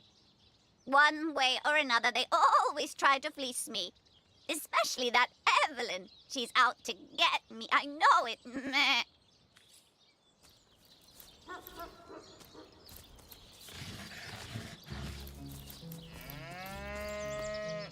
Moo! Don't disturb Master Theliron now. He's been so busy with his research, the poor dear hasn't had a proper night's sleep in months.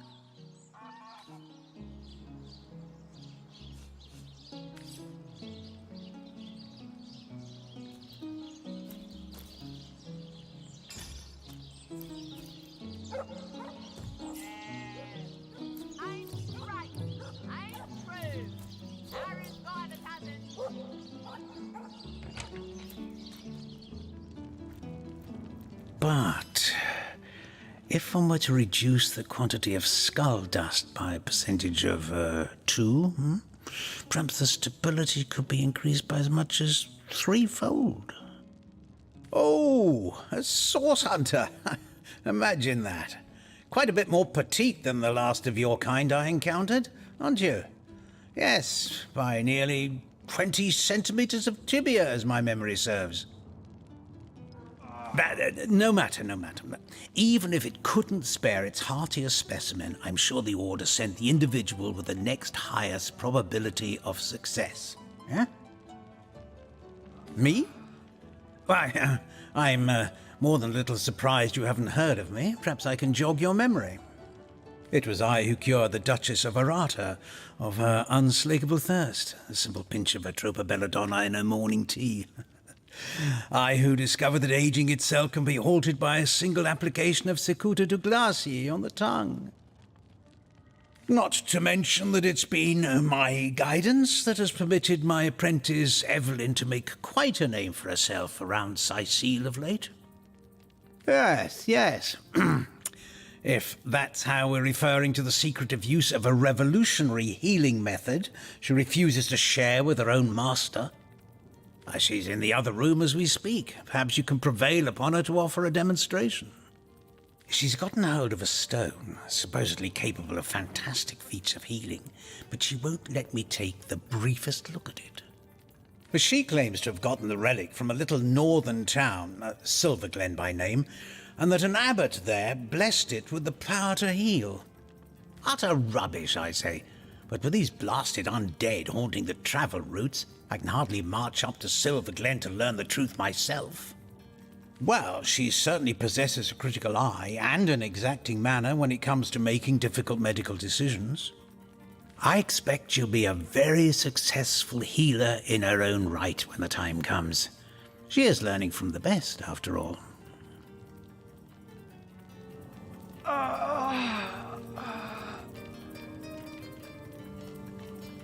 So, which of you is more... Certainly, what would you like to know? The counsellor. Terrible loss, that. Though we were hardly more than acquaintances, I knew him to be a devoted civil servant. From what I can tell, it seems to be a simple case of jealousy turned violent. The affairs of his wife, Esmeralda, were hardly a secret, you know. I've applied myself to that problem for 2 years and still haven't come a step closer to solving it. I declare it an act of the Almighty's, if I believed in such things. Some events, Source Hunter, can be neither controlled nor understood by mere men. This healing stone? Interesting indeed. Nothing sets me on edge like inexplicable magic.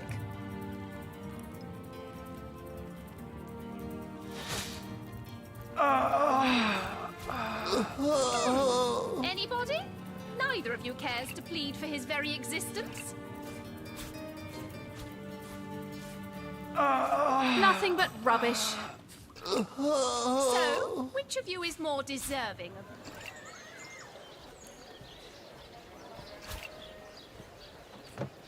Let's see.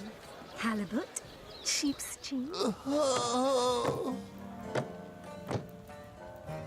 So, which of you is more deserving of life? Come, make your case.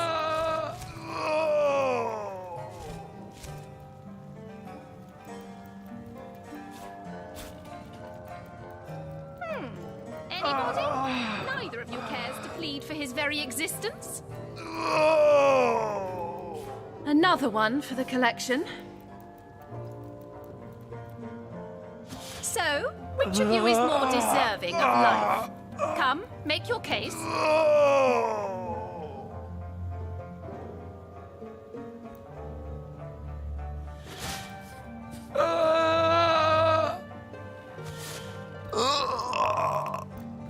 So, which of you is more deserving of life? Come, make your case. Those melodies are long for this world. Excuse me? This is a private sick room. Who in the name of the Sevens you think you are barging in here? Out, I say, right this instant. Oh, I'm sorry. It's this task. I'm just... Who am I to meddle with life and death this way?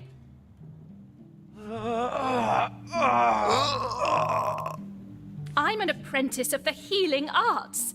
Healing! But this decision feels like precisely the opposite. I have but one healing stone, you see, and 2 direly wounded men who need it.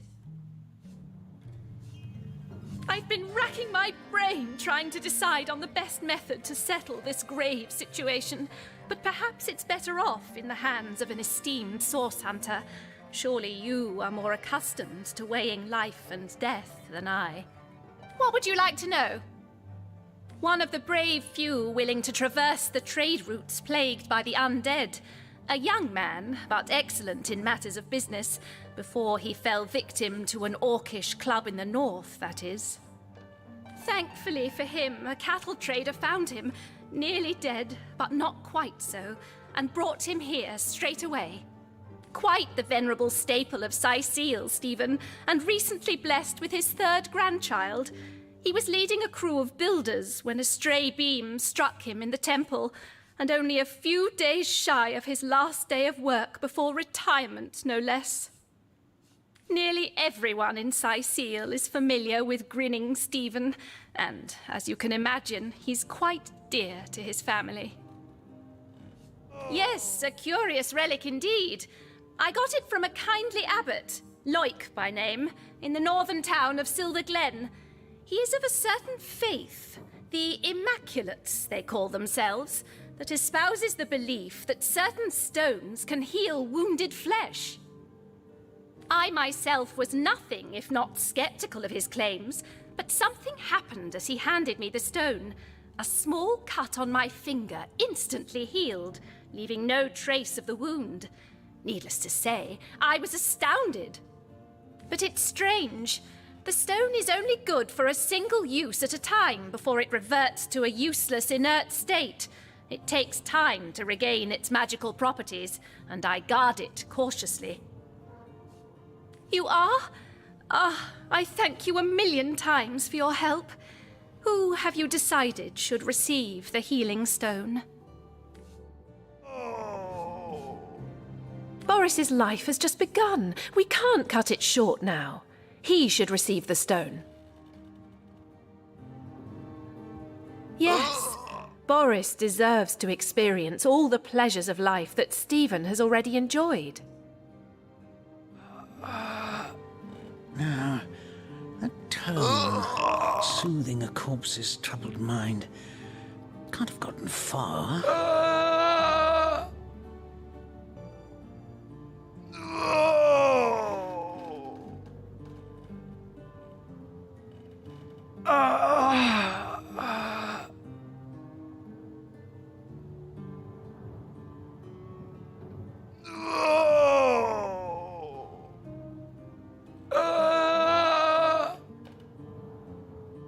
Those men hardly sound long for this world. What's taking Tenderfoot so long?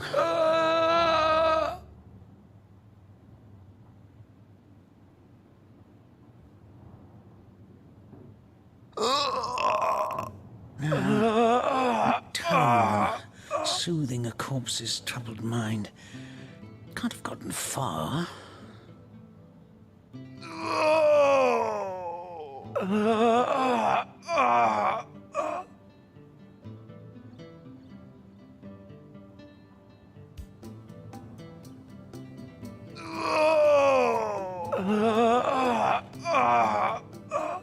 Those men hardly sound long for this world. What's taking Tenderfoot so long?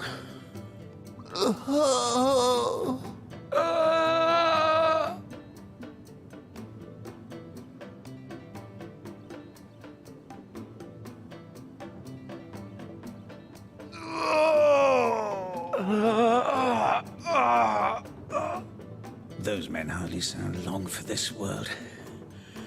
What's taking Tenderfoot so long?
Those men hardly sound long for this world.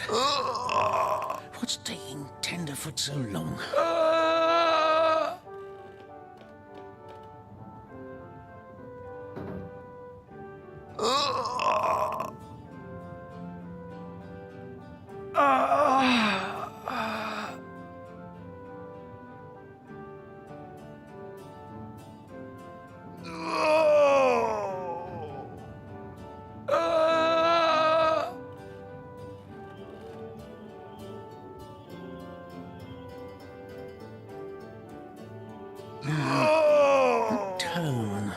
Soothing a corpse's troubled mind. Can't have gotten far.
Those men hardly sound long for this world. What's taking Tenderfoot so long?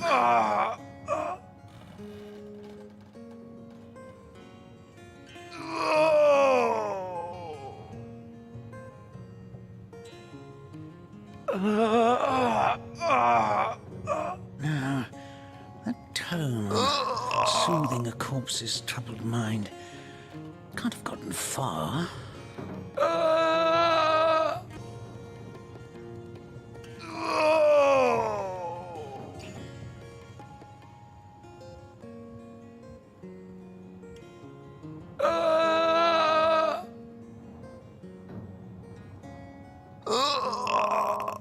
She'll realize soon enough that her little party tricks hardly make her worthy of such grave responsibilities.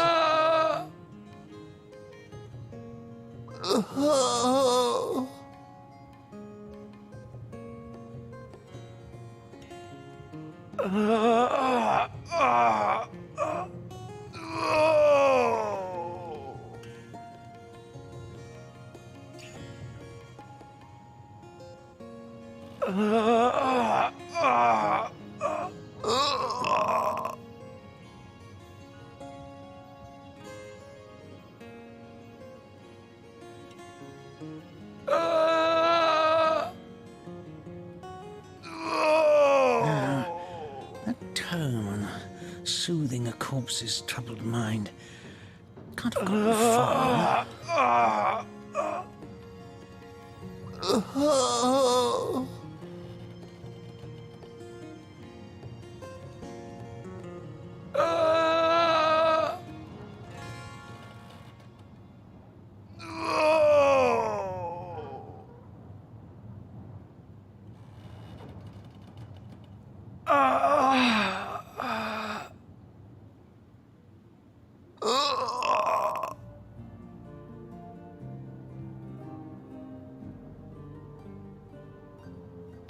it is?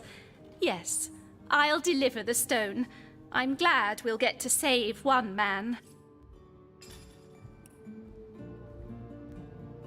Thank No, the Seven. no, this is highly abnormal. What is this? This lightning?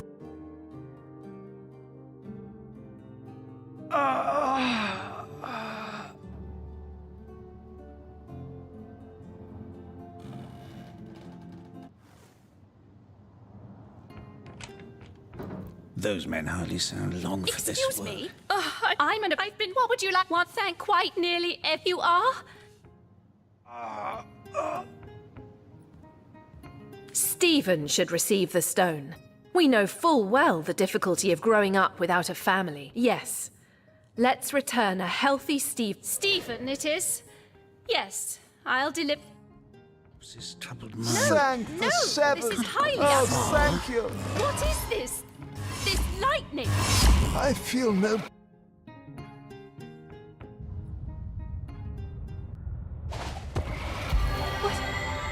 What happened? Is this a dream? I don't think so. That stone, somehow it sent us flying into the stars. Terrible, terrible, terrible! By the quill that lasts a billion words, what's this? 2 Rivalonians here? At the end of space and time? How very, very, very curious. Oh, yes, proper introductions. Zixex the historian at your service. It is my job to record all that was, and is, and hopefully all that is to be.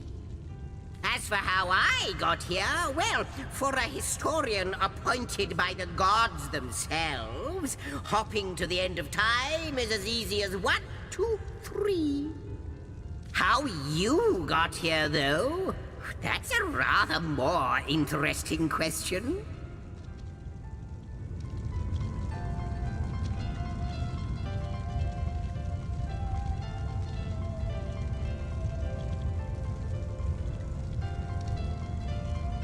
On such a tiny and rapidly shrinking vestige of space and time, I wouldn't have expected to find a soul but my own shadow.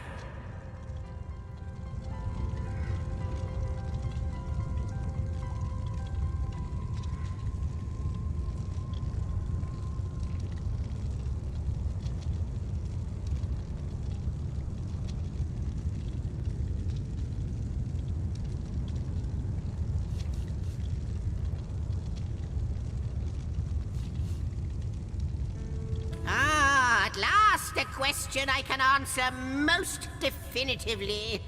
I mentioned already that this place is the end of time. If that didn't send your heart into your stomach and your pulse a-flutter, it should have.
time ought naturally to have no end at all. Indeed, I can think of no worse nightmare for a chronicler such as myself.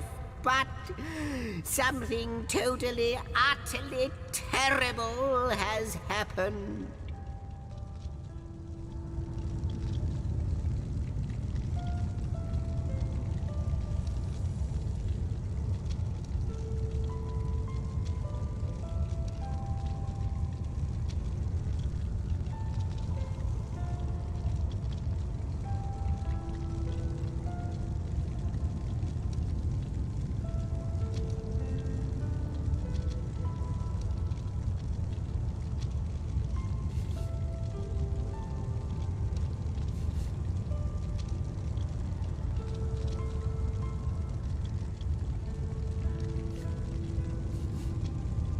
Show, don't tell, I always say. So go, peer through yonder looking lens, and feast your soon-to-be terrified eyes on the darkness that is approaching.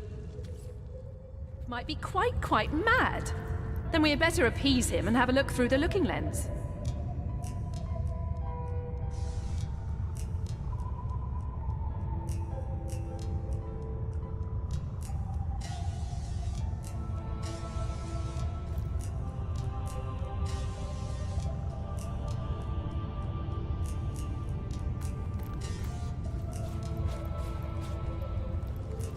Oh, hum. You looked. You saw. Terrifying, isn't... What's this? The portal. It's...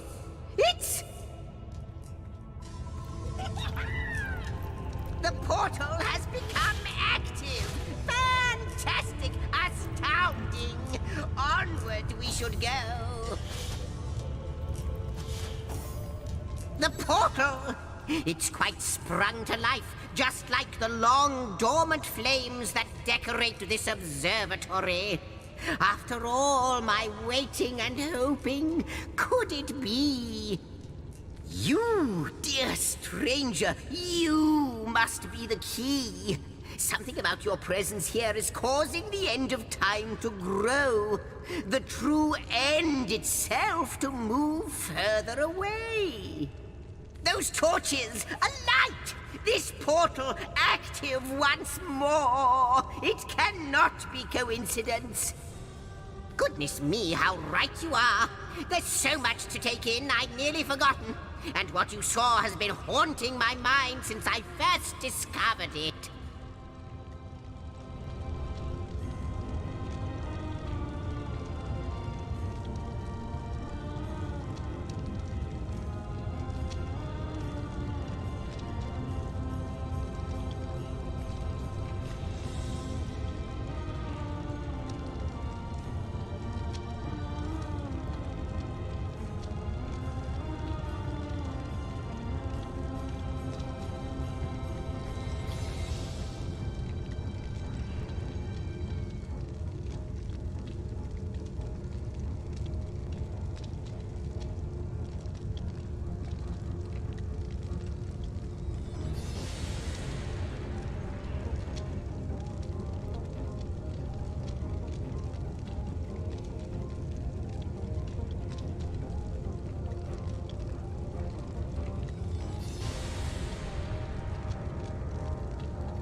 It is the void itself.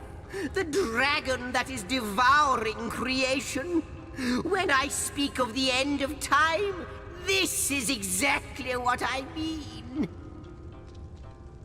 I can't say for sure where it came from, how or why, but I do know this. It's shrinking our future by the second. And if we don't stop it, it will devour the past and present as well.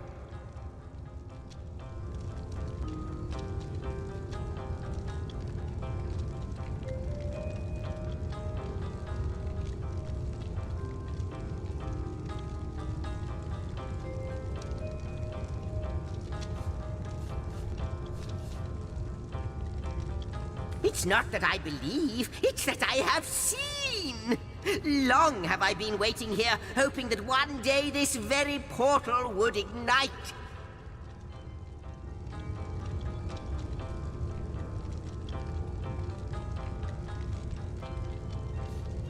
Then, no longer than a few mere moments after you arrive, zap it goes. The chronicler of time knows a pattern when he sees one. Ah, though I cannot say for certain, if it is what I believe, then our prayers might well be answered.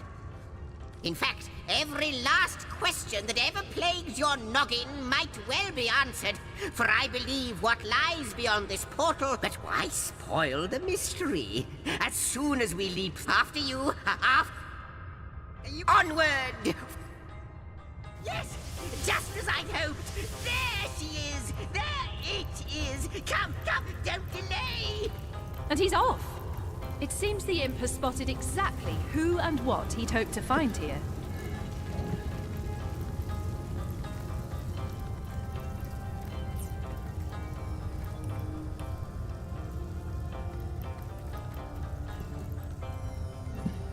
Could it be, milady? The weaver of time? Mother of history? Author of all that has ever been? Indeed, Sir Imp. As surely as you are he who chronicles all that I weave. Astounding! Unbelievable! I have so many questions for you, so much to ask, so much to say.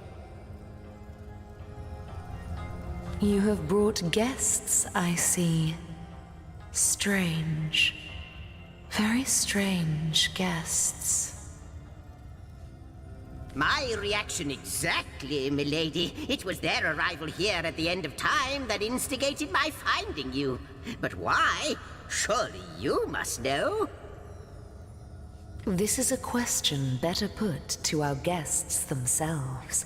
Tell us, how did you arrive upon this plane? A stone.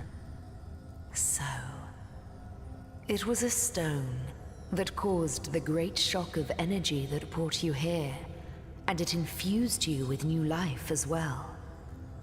Is that so?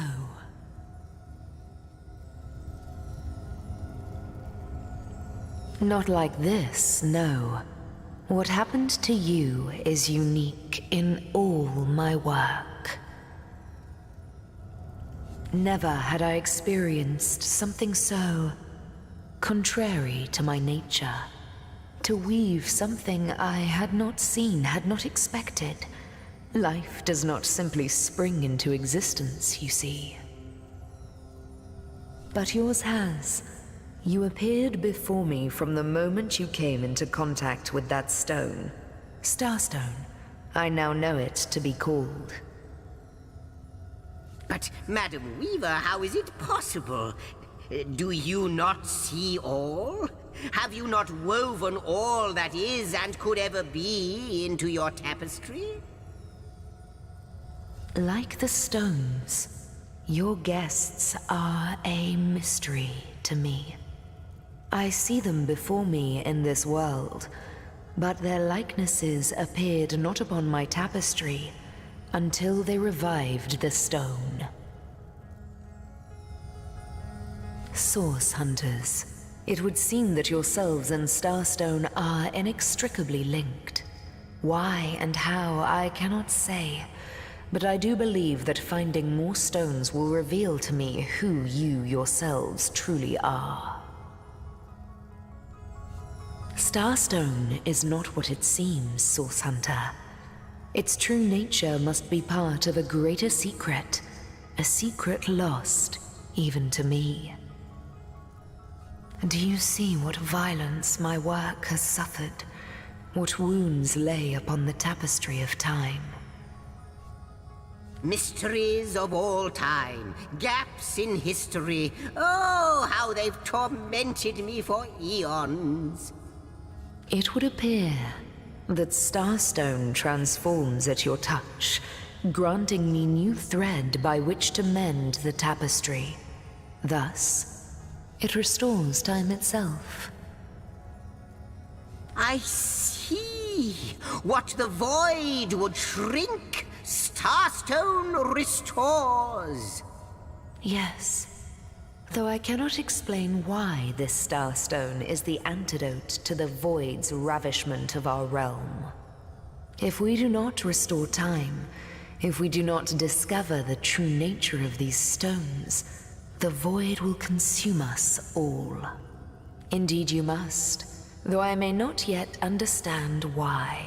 It seems that you and you alone can unlock the powers within Starstone.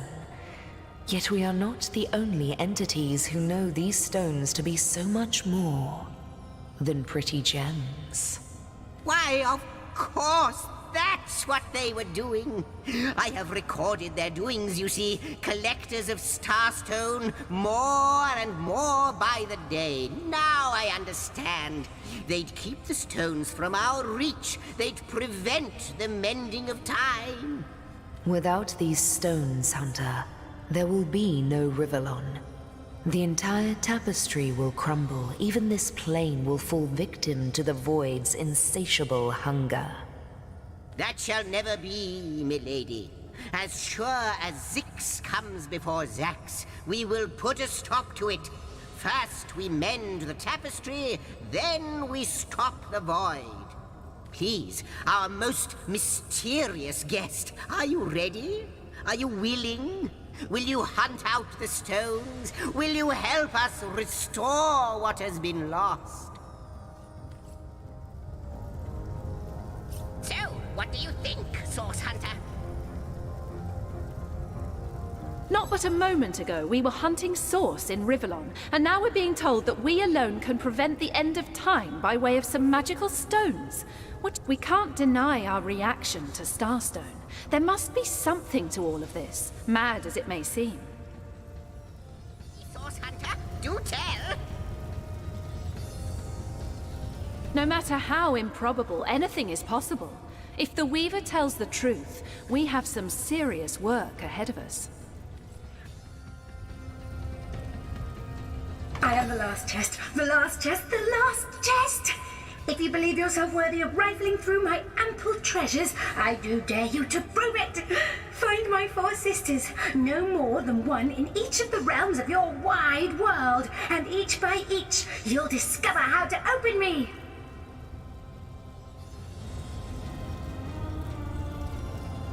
So, what do you think, Source Hunter?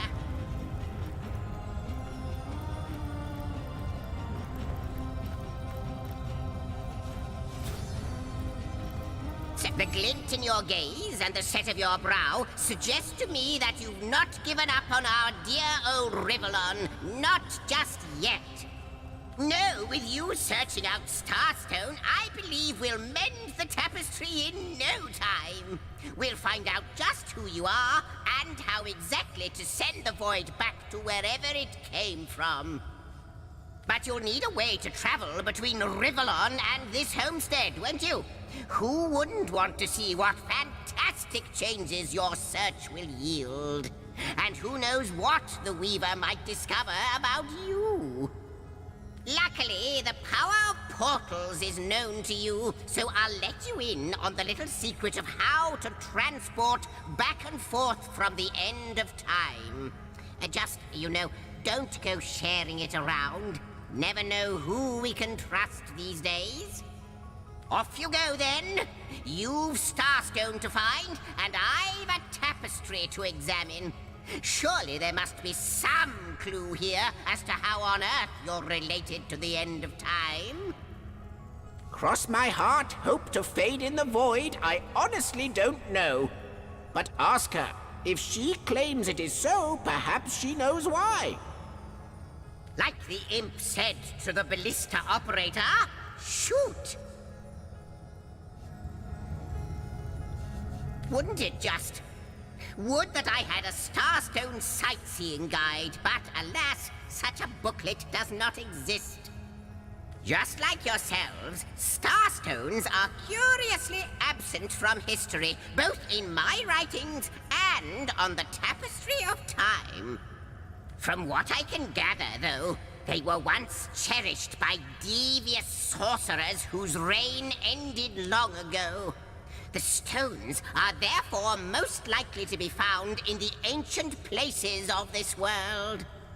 Ruins, caves, the lairs of long-forgotten evils. Those are the dens you should frequent. 2 more pieces of advice. Don't go unarmed, and consult with my agent. Neither do I, but the mere fact that activated Starstone has set the Weaver of Time weaving again more than implies that it and the Void Dragon are natural enemies. This in turn more than implies that you are the Void's natural enemy, for it is you who is setting new events in motion.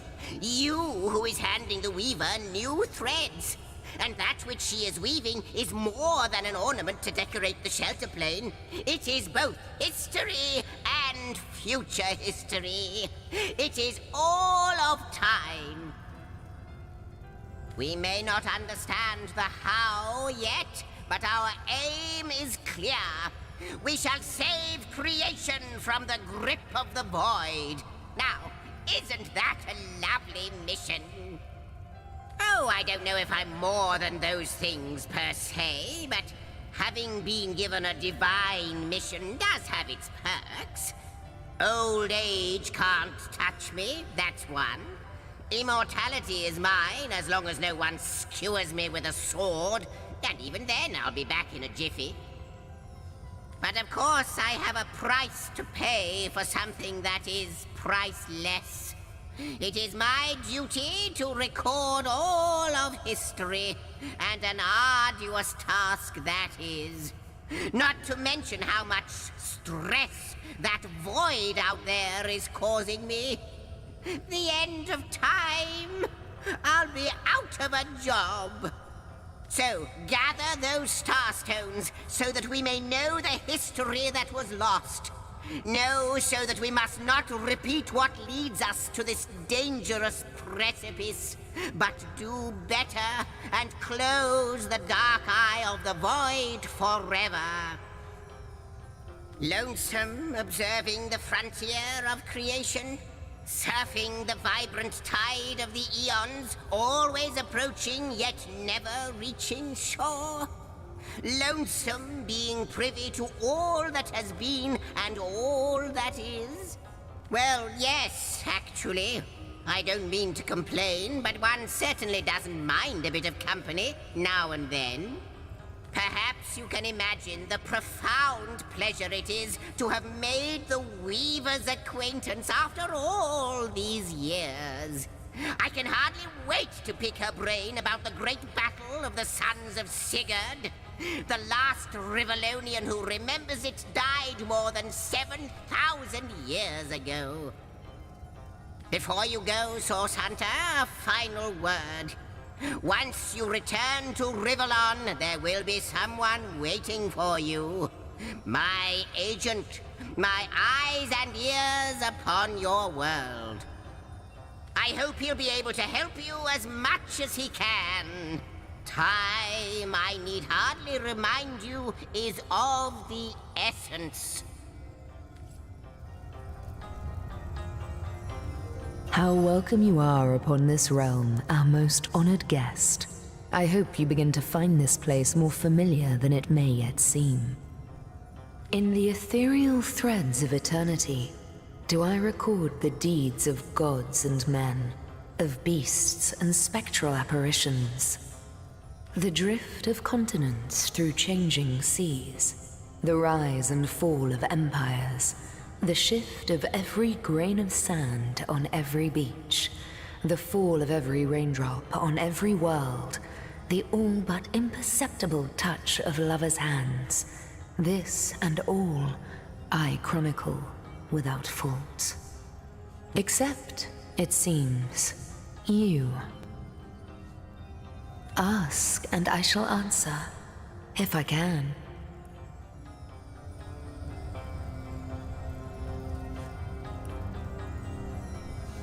I am the Weaver of Time, as I have told you.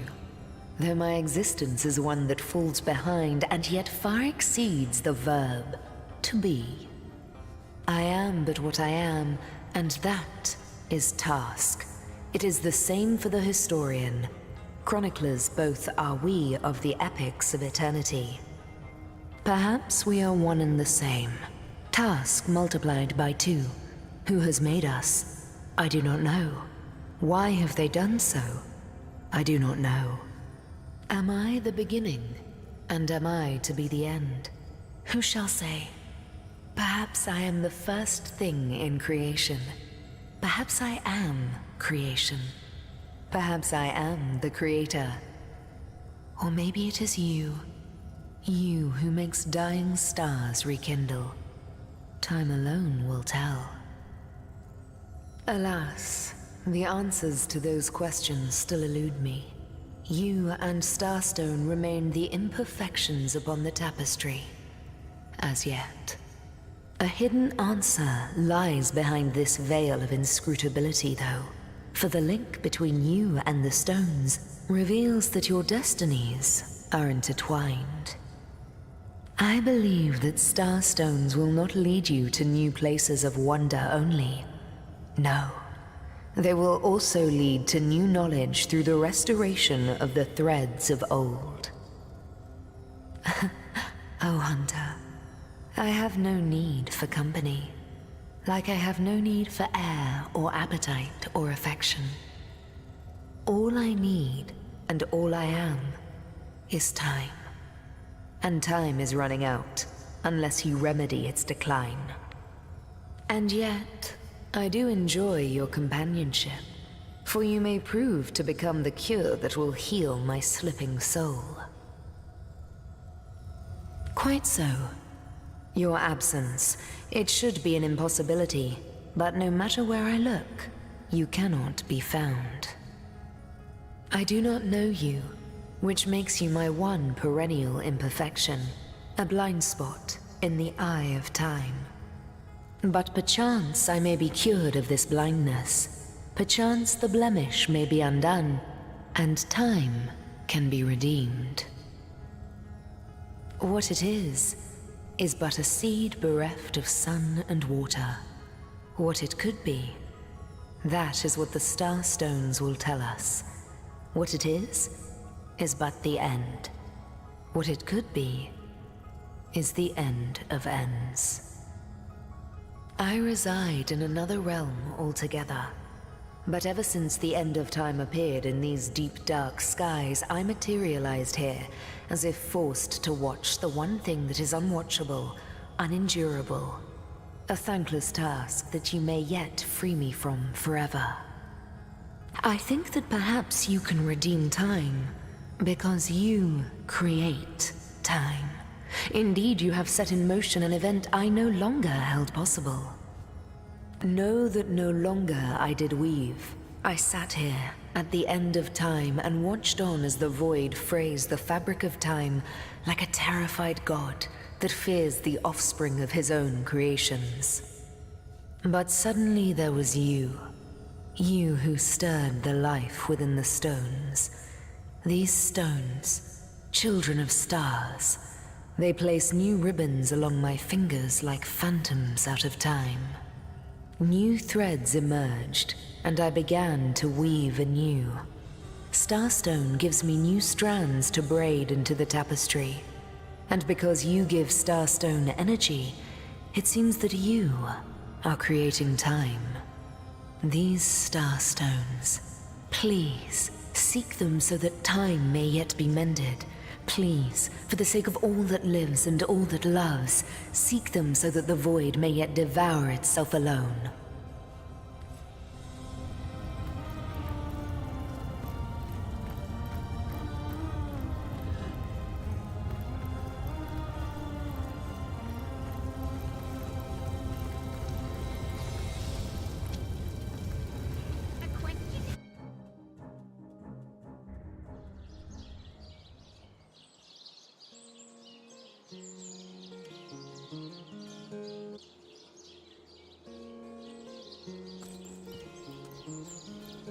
Source Hunters, I welcome you once again to the realm of Leveln after your travels through the chasms of space.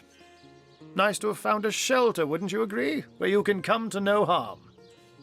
I know the imp historian has told you about his agent on Leveln, and that agent is I. So now that you know of the alliance between me and Sir Zixzax, let us turn to the business at hand. Starstone. And I'll be delighted to give it. Dark webs are being woven around these parts, and it is my firm belief Starstones are the flies the sorcerer spiders are trying to catch. It can therefore hardly be a coincidence that Councillor Jake was a collector of the stones we seek. His foul murder and the plight of dying time must somehow be interconnected. That means the task you have been given remains crucial. Find the assassin that did away with Jake, for you're bound to stumble upon Starstone along the way. While you were being lectured by our friend the historian and the grande dame of time, I snuck into his house and had a look around. The advantage of being a cat, you know. You go where you please with impunity. And sometimes the lady of the house even rewards you with a slice of fresh herring. That's where I saw them in a cabinet. Mere slivers, but specks of starstones nonetheless. They lay there, silent and innocent, though bloody murder may have been committed in their name. Don't we all long for a sanctuary where our worldly troubles can be held at bay? A bed or a basket so snug it becomes, in a word, safety. But perhaps I speak only for myself, not for veterans such as yourselves that by necessity call any patch of ground they rest upon home. Like any cat worth its salt, though, I deeply cherish a secret refuge unbeknownst to anyone. To be able to repose without a care is such a precious circumstance, save it all too seldomly. Let me phrase it like Zixzax might. A universe without time is like a pen without ink. A pointless instrument stripped of the potential of creation. It is void. It is death. It is nothing. I'll not pretend to have all the answers, or that I understand all that is happening here and out there among the stars, but I do know I'd rather err on the side of caution. If Zixzax worries, I worry. We are talking about a creature, after all, that has reclined among the divines as nonchalantly as you and I laze beside the hearths of home. I met him first, a long time ago, out in the wastes of Youthful Gore. He wondered aloud what on earth a cat was doing out there in the scorching desert, then shared what little food and water he had with him. So I told him who I was and showed him my human form. He laughed and marveled and told me stories about his travels. In the end, he even shared his great sorrow with me.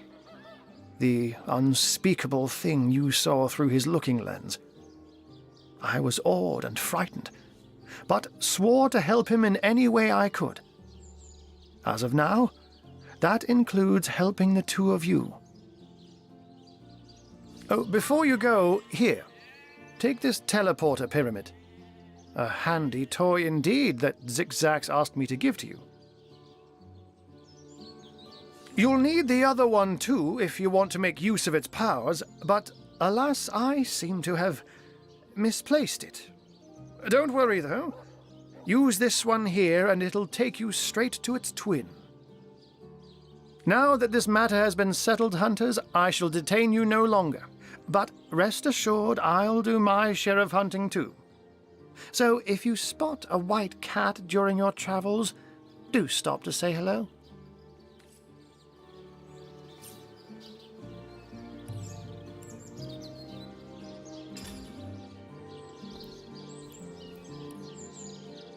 Oh my gods! What is going on here? First I have to shoo away a creeping white tomcat, and now there's a perfect stranger in my bathroom. Get out, will you?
What is going on here?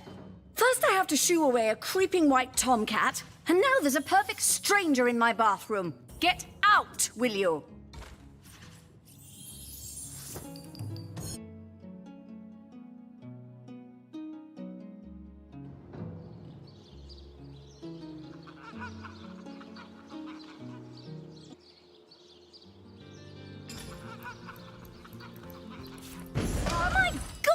What is going on here? First I have to shoo away a creeping white tomcat, and now there's a perfect stranger in my bathroom. Get out, will you?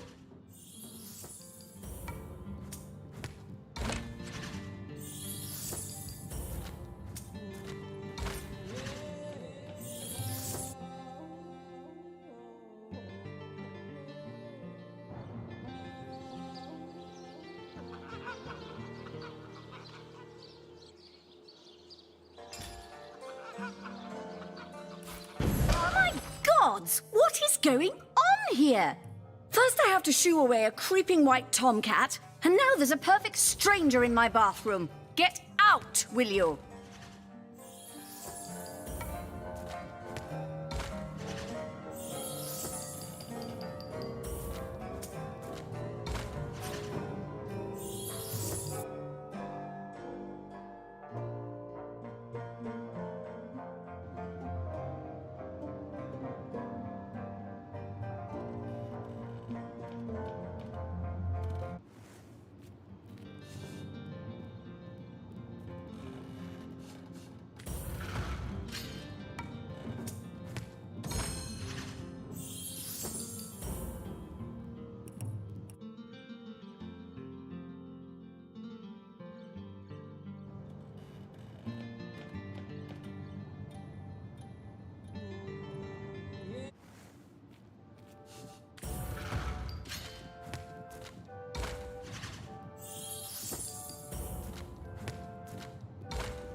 I guess so.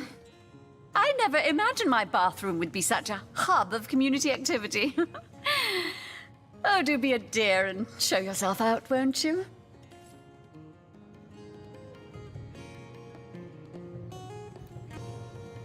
Out! No! If you sulks please. and flowers stink This much longer, room is dear will private. smell this lady from a field What's that away. gleam? I'll save a leg of something good for when she begins to starve. Not in the mood for cheese. The excuse is more holes than a slice of this fine Gorman batter.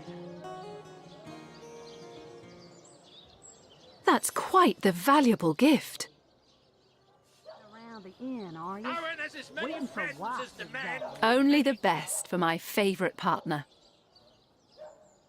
Oh, you think you can... Your kindness is a great comfort to me. I'll return this favour at the earliest possible moment. Well, hello there!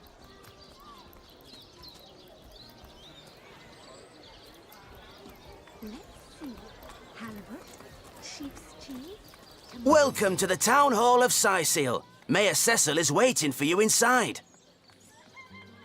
A source hunter will always receive a warm welcome at the Town Hall of Sysil. I'm sure Mayor Cecil... Oh, golly gosh! One who flaunts the highways and byways of silly old Sysil with the easy elegance of a puss with her tail in the air. I do declare such a sight is rather rare around here. But where are my manners? I am Maxine, and you must be one of those hunters one hears so much about. Charmed, I'm sure. I'm the mayor's cat, don't you know? Born and raised on velvets and viands of most exquisite varieties. Maxine rhymes with queen, after all, and dearest. That is hardly a coincidence. But of course, darling, be my guest. Oh, this quaint little town is a tad too parochial for one of my more urbane tastes. But one has to make do, hasn't one? The fresh sea air does go to great lengths to invigorate one's spirit, that much I'll admit. And it is rather jolly to watch the ships sail in laden with all kinds of exotic wares, full of the little treats the mayor likes to spoil me with. Darling man, he dotes on me so. Heavens forbid! No, fear is rather too strong a term there, hunter dearest. The predator's instinct is a trait we share, you and I. And though those rancid ramblers may not be quite as easy to put to the claw as mice are, I assure you they are just as easily outwitted.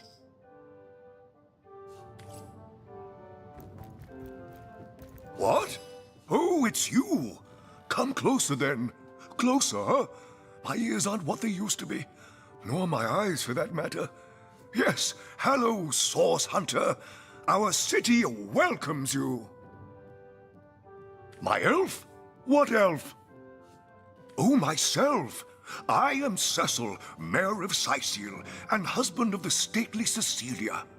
I've been the mayor here for decades, and I'm quite eager to see Sysil through these difficult times. Yes, very difficult times indeed. Oh, what? Oh, you mean Sysil? Very difficult times indeed. As though the death of Jacon by source magic no less weren't enough.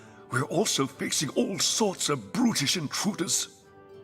The undead have overrun all but one northern trade route, while the orcs are making a habit of savaging our beaches.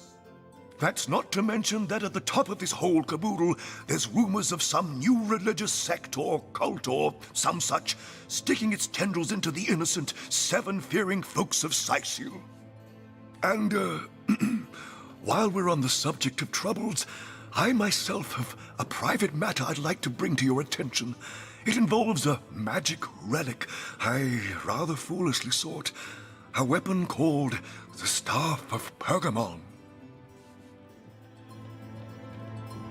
Well, I do believe that's something your parents ought to have discussed with you long ago, Source Hunter.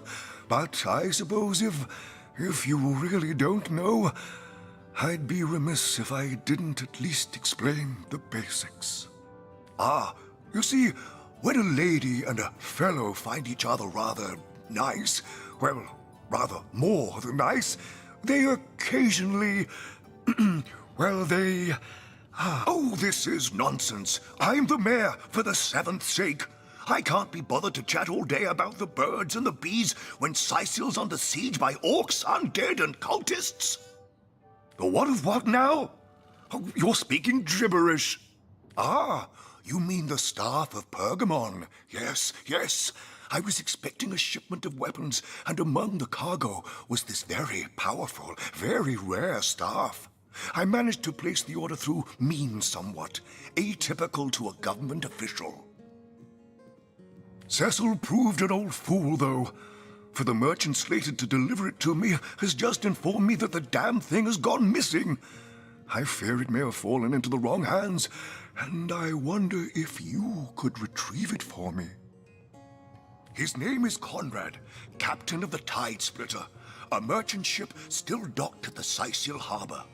You can talk to him if you think it'd help, but I'd quite like to avoid getting the Legion involved, if you don't mind.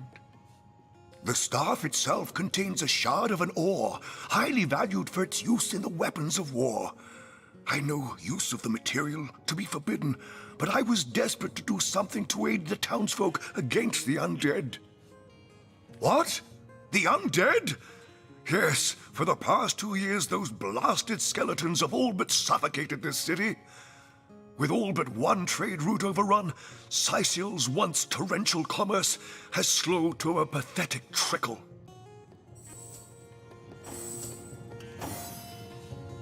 Jake, murdered? Oh yes, yes, now I recall. Indeed, I could hardly believe it myself.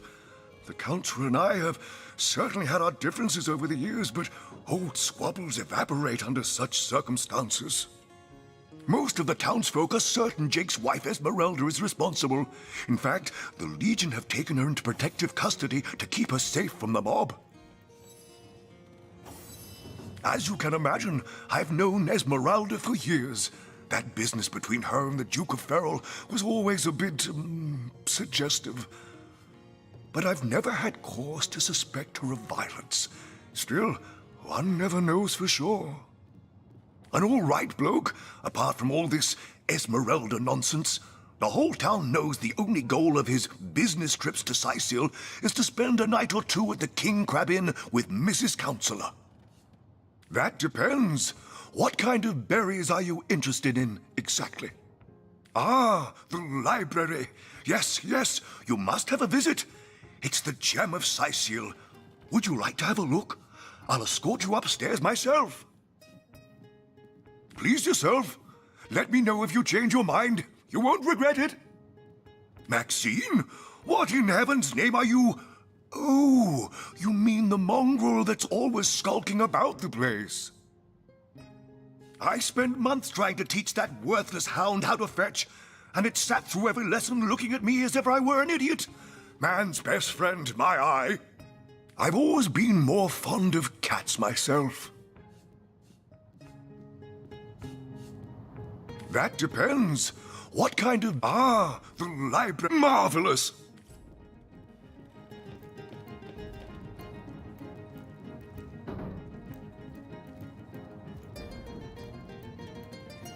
What? Oh, yes.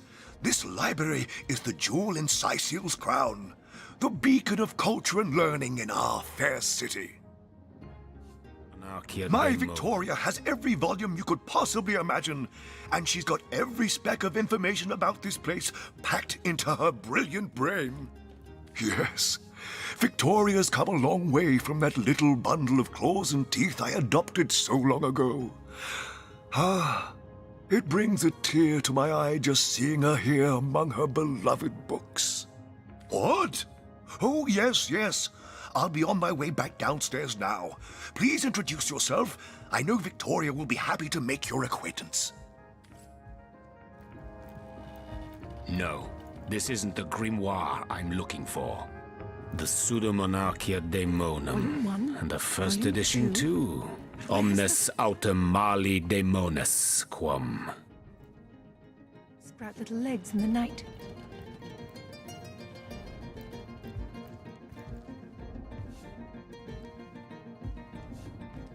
What? What is this? Who are you to interrupt my musings? By Naga the Protector, they have the manners of boors, these boatmen of Sais'il. Oh, but perhaps I spoke too soon. Perhaps I was mistaken. For you hardly resemble the local fisherfolk, which, incidentally, is a compliment of copious dimensions indeed. No, a source hunter, that is what you are. Yes, a stalker of sorcery, a chaser of charms pernicious.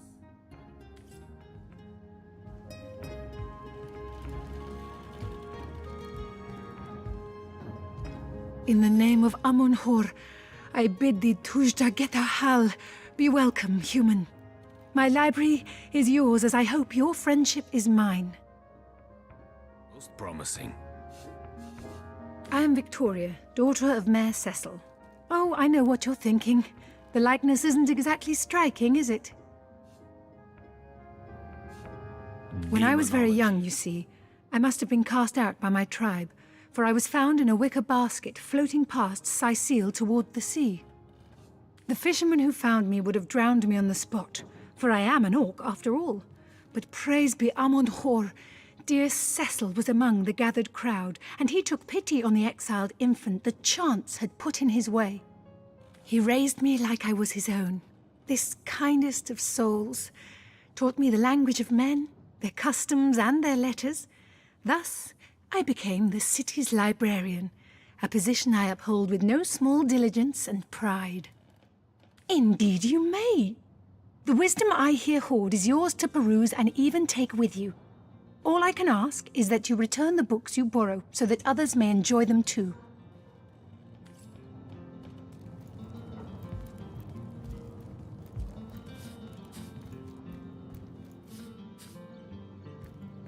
The lesser key of Sadakandras. Brief history of sorcery still The hasn't been seventh returned. grant of Everyone will have to pay yet to be another discovered fine. in this library?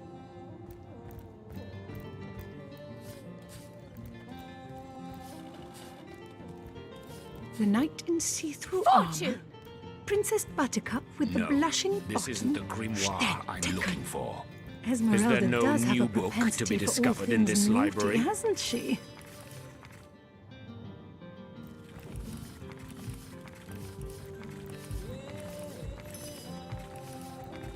Demonology for dumbbells. Ugh. I need something more advanced. The Pseudomonarchia Daemonum. Volume And the 1, first edition Volume too. 2. Most promising. Third one gone. Shatsu. Sometimes I think these books... You there! Cut it out!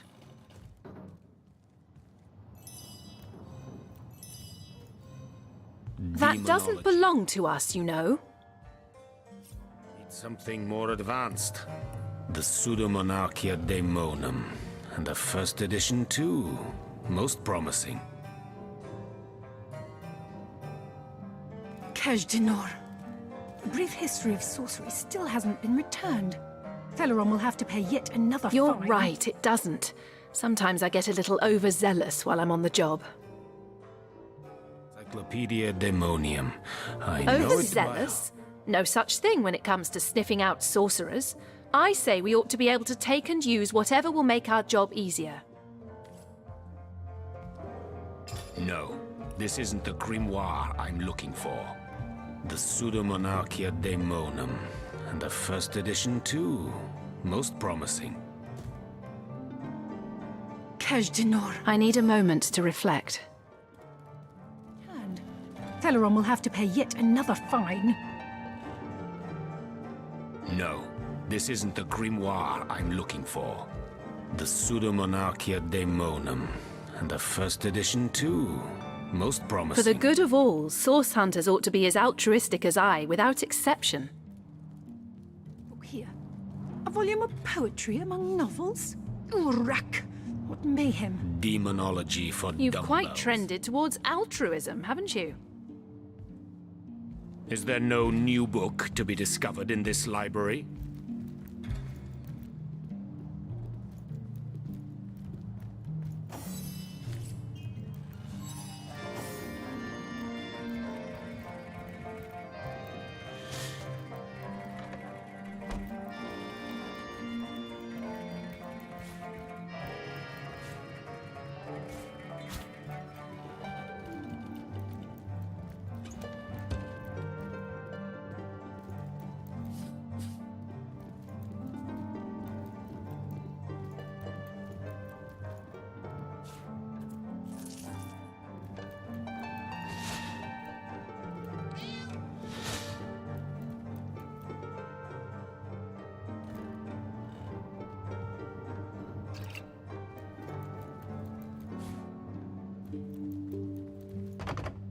Shut tight!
Tussle you!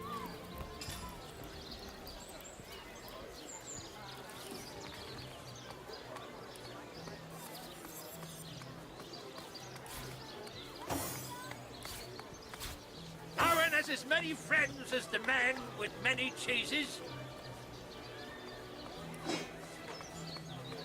Heavenly herring, delicious dogfish, yours for a scrap dog each. I'm straight, I'm true. Aaron's by the dozen.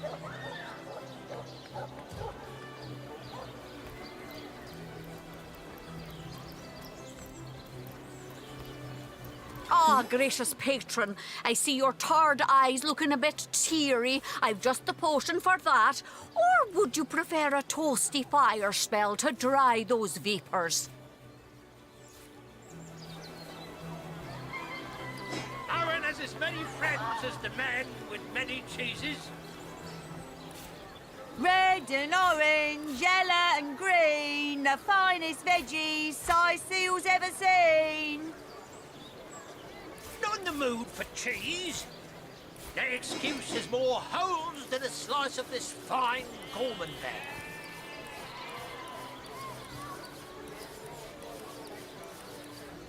Let's see. Halibut, sheep's cheese, tomatoes.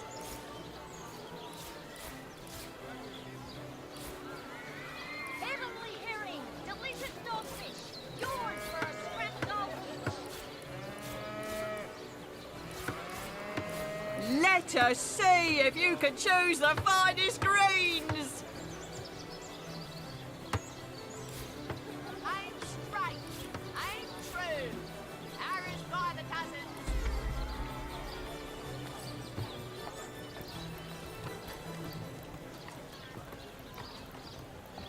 Well, what sort of arrows do you want?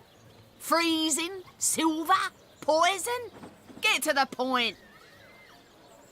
Spiritless? Perhaps wrestling an earth elemental will inject some vim into your routine.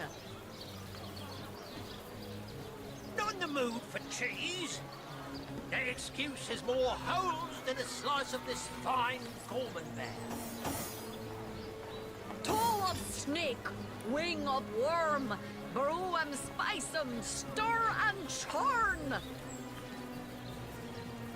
Let's see. Halibut, sheep's cheese, tomatoes. Heavenly herring, delicious dogfish, yours Well, for a what sort of arrows do you want? Freezing? Silver? Poison? Get to the point. Sicil's ever seen.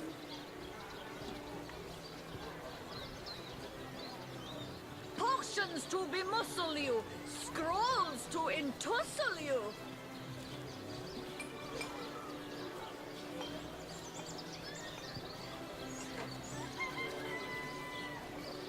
Well, hello there. Let us see if you can choose the finest greens.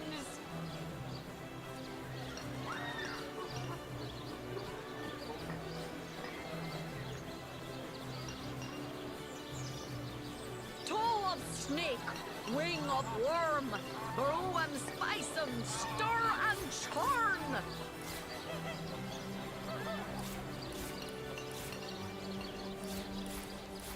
Get it while it's fresh. This batch is only hours from the sea.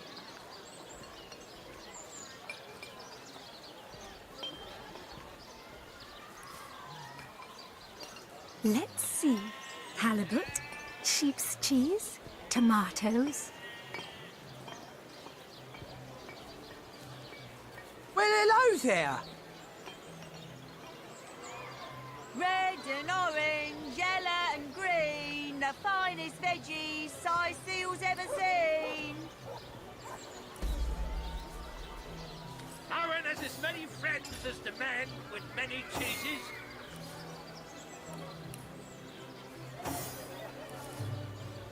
Let's see. Halibut, sheep's cheese, tomatoes. Ain't a big cheese on your Well? block for the wheel of the... Well, what sort of arrows do you want? Freezing? Silver? Poison? Get to the point. No better solution to the zombie problem than a set of silver arrows.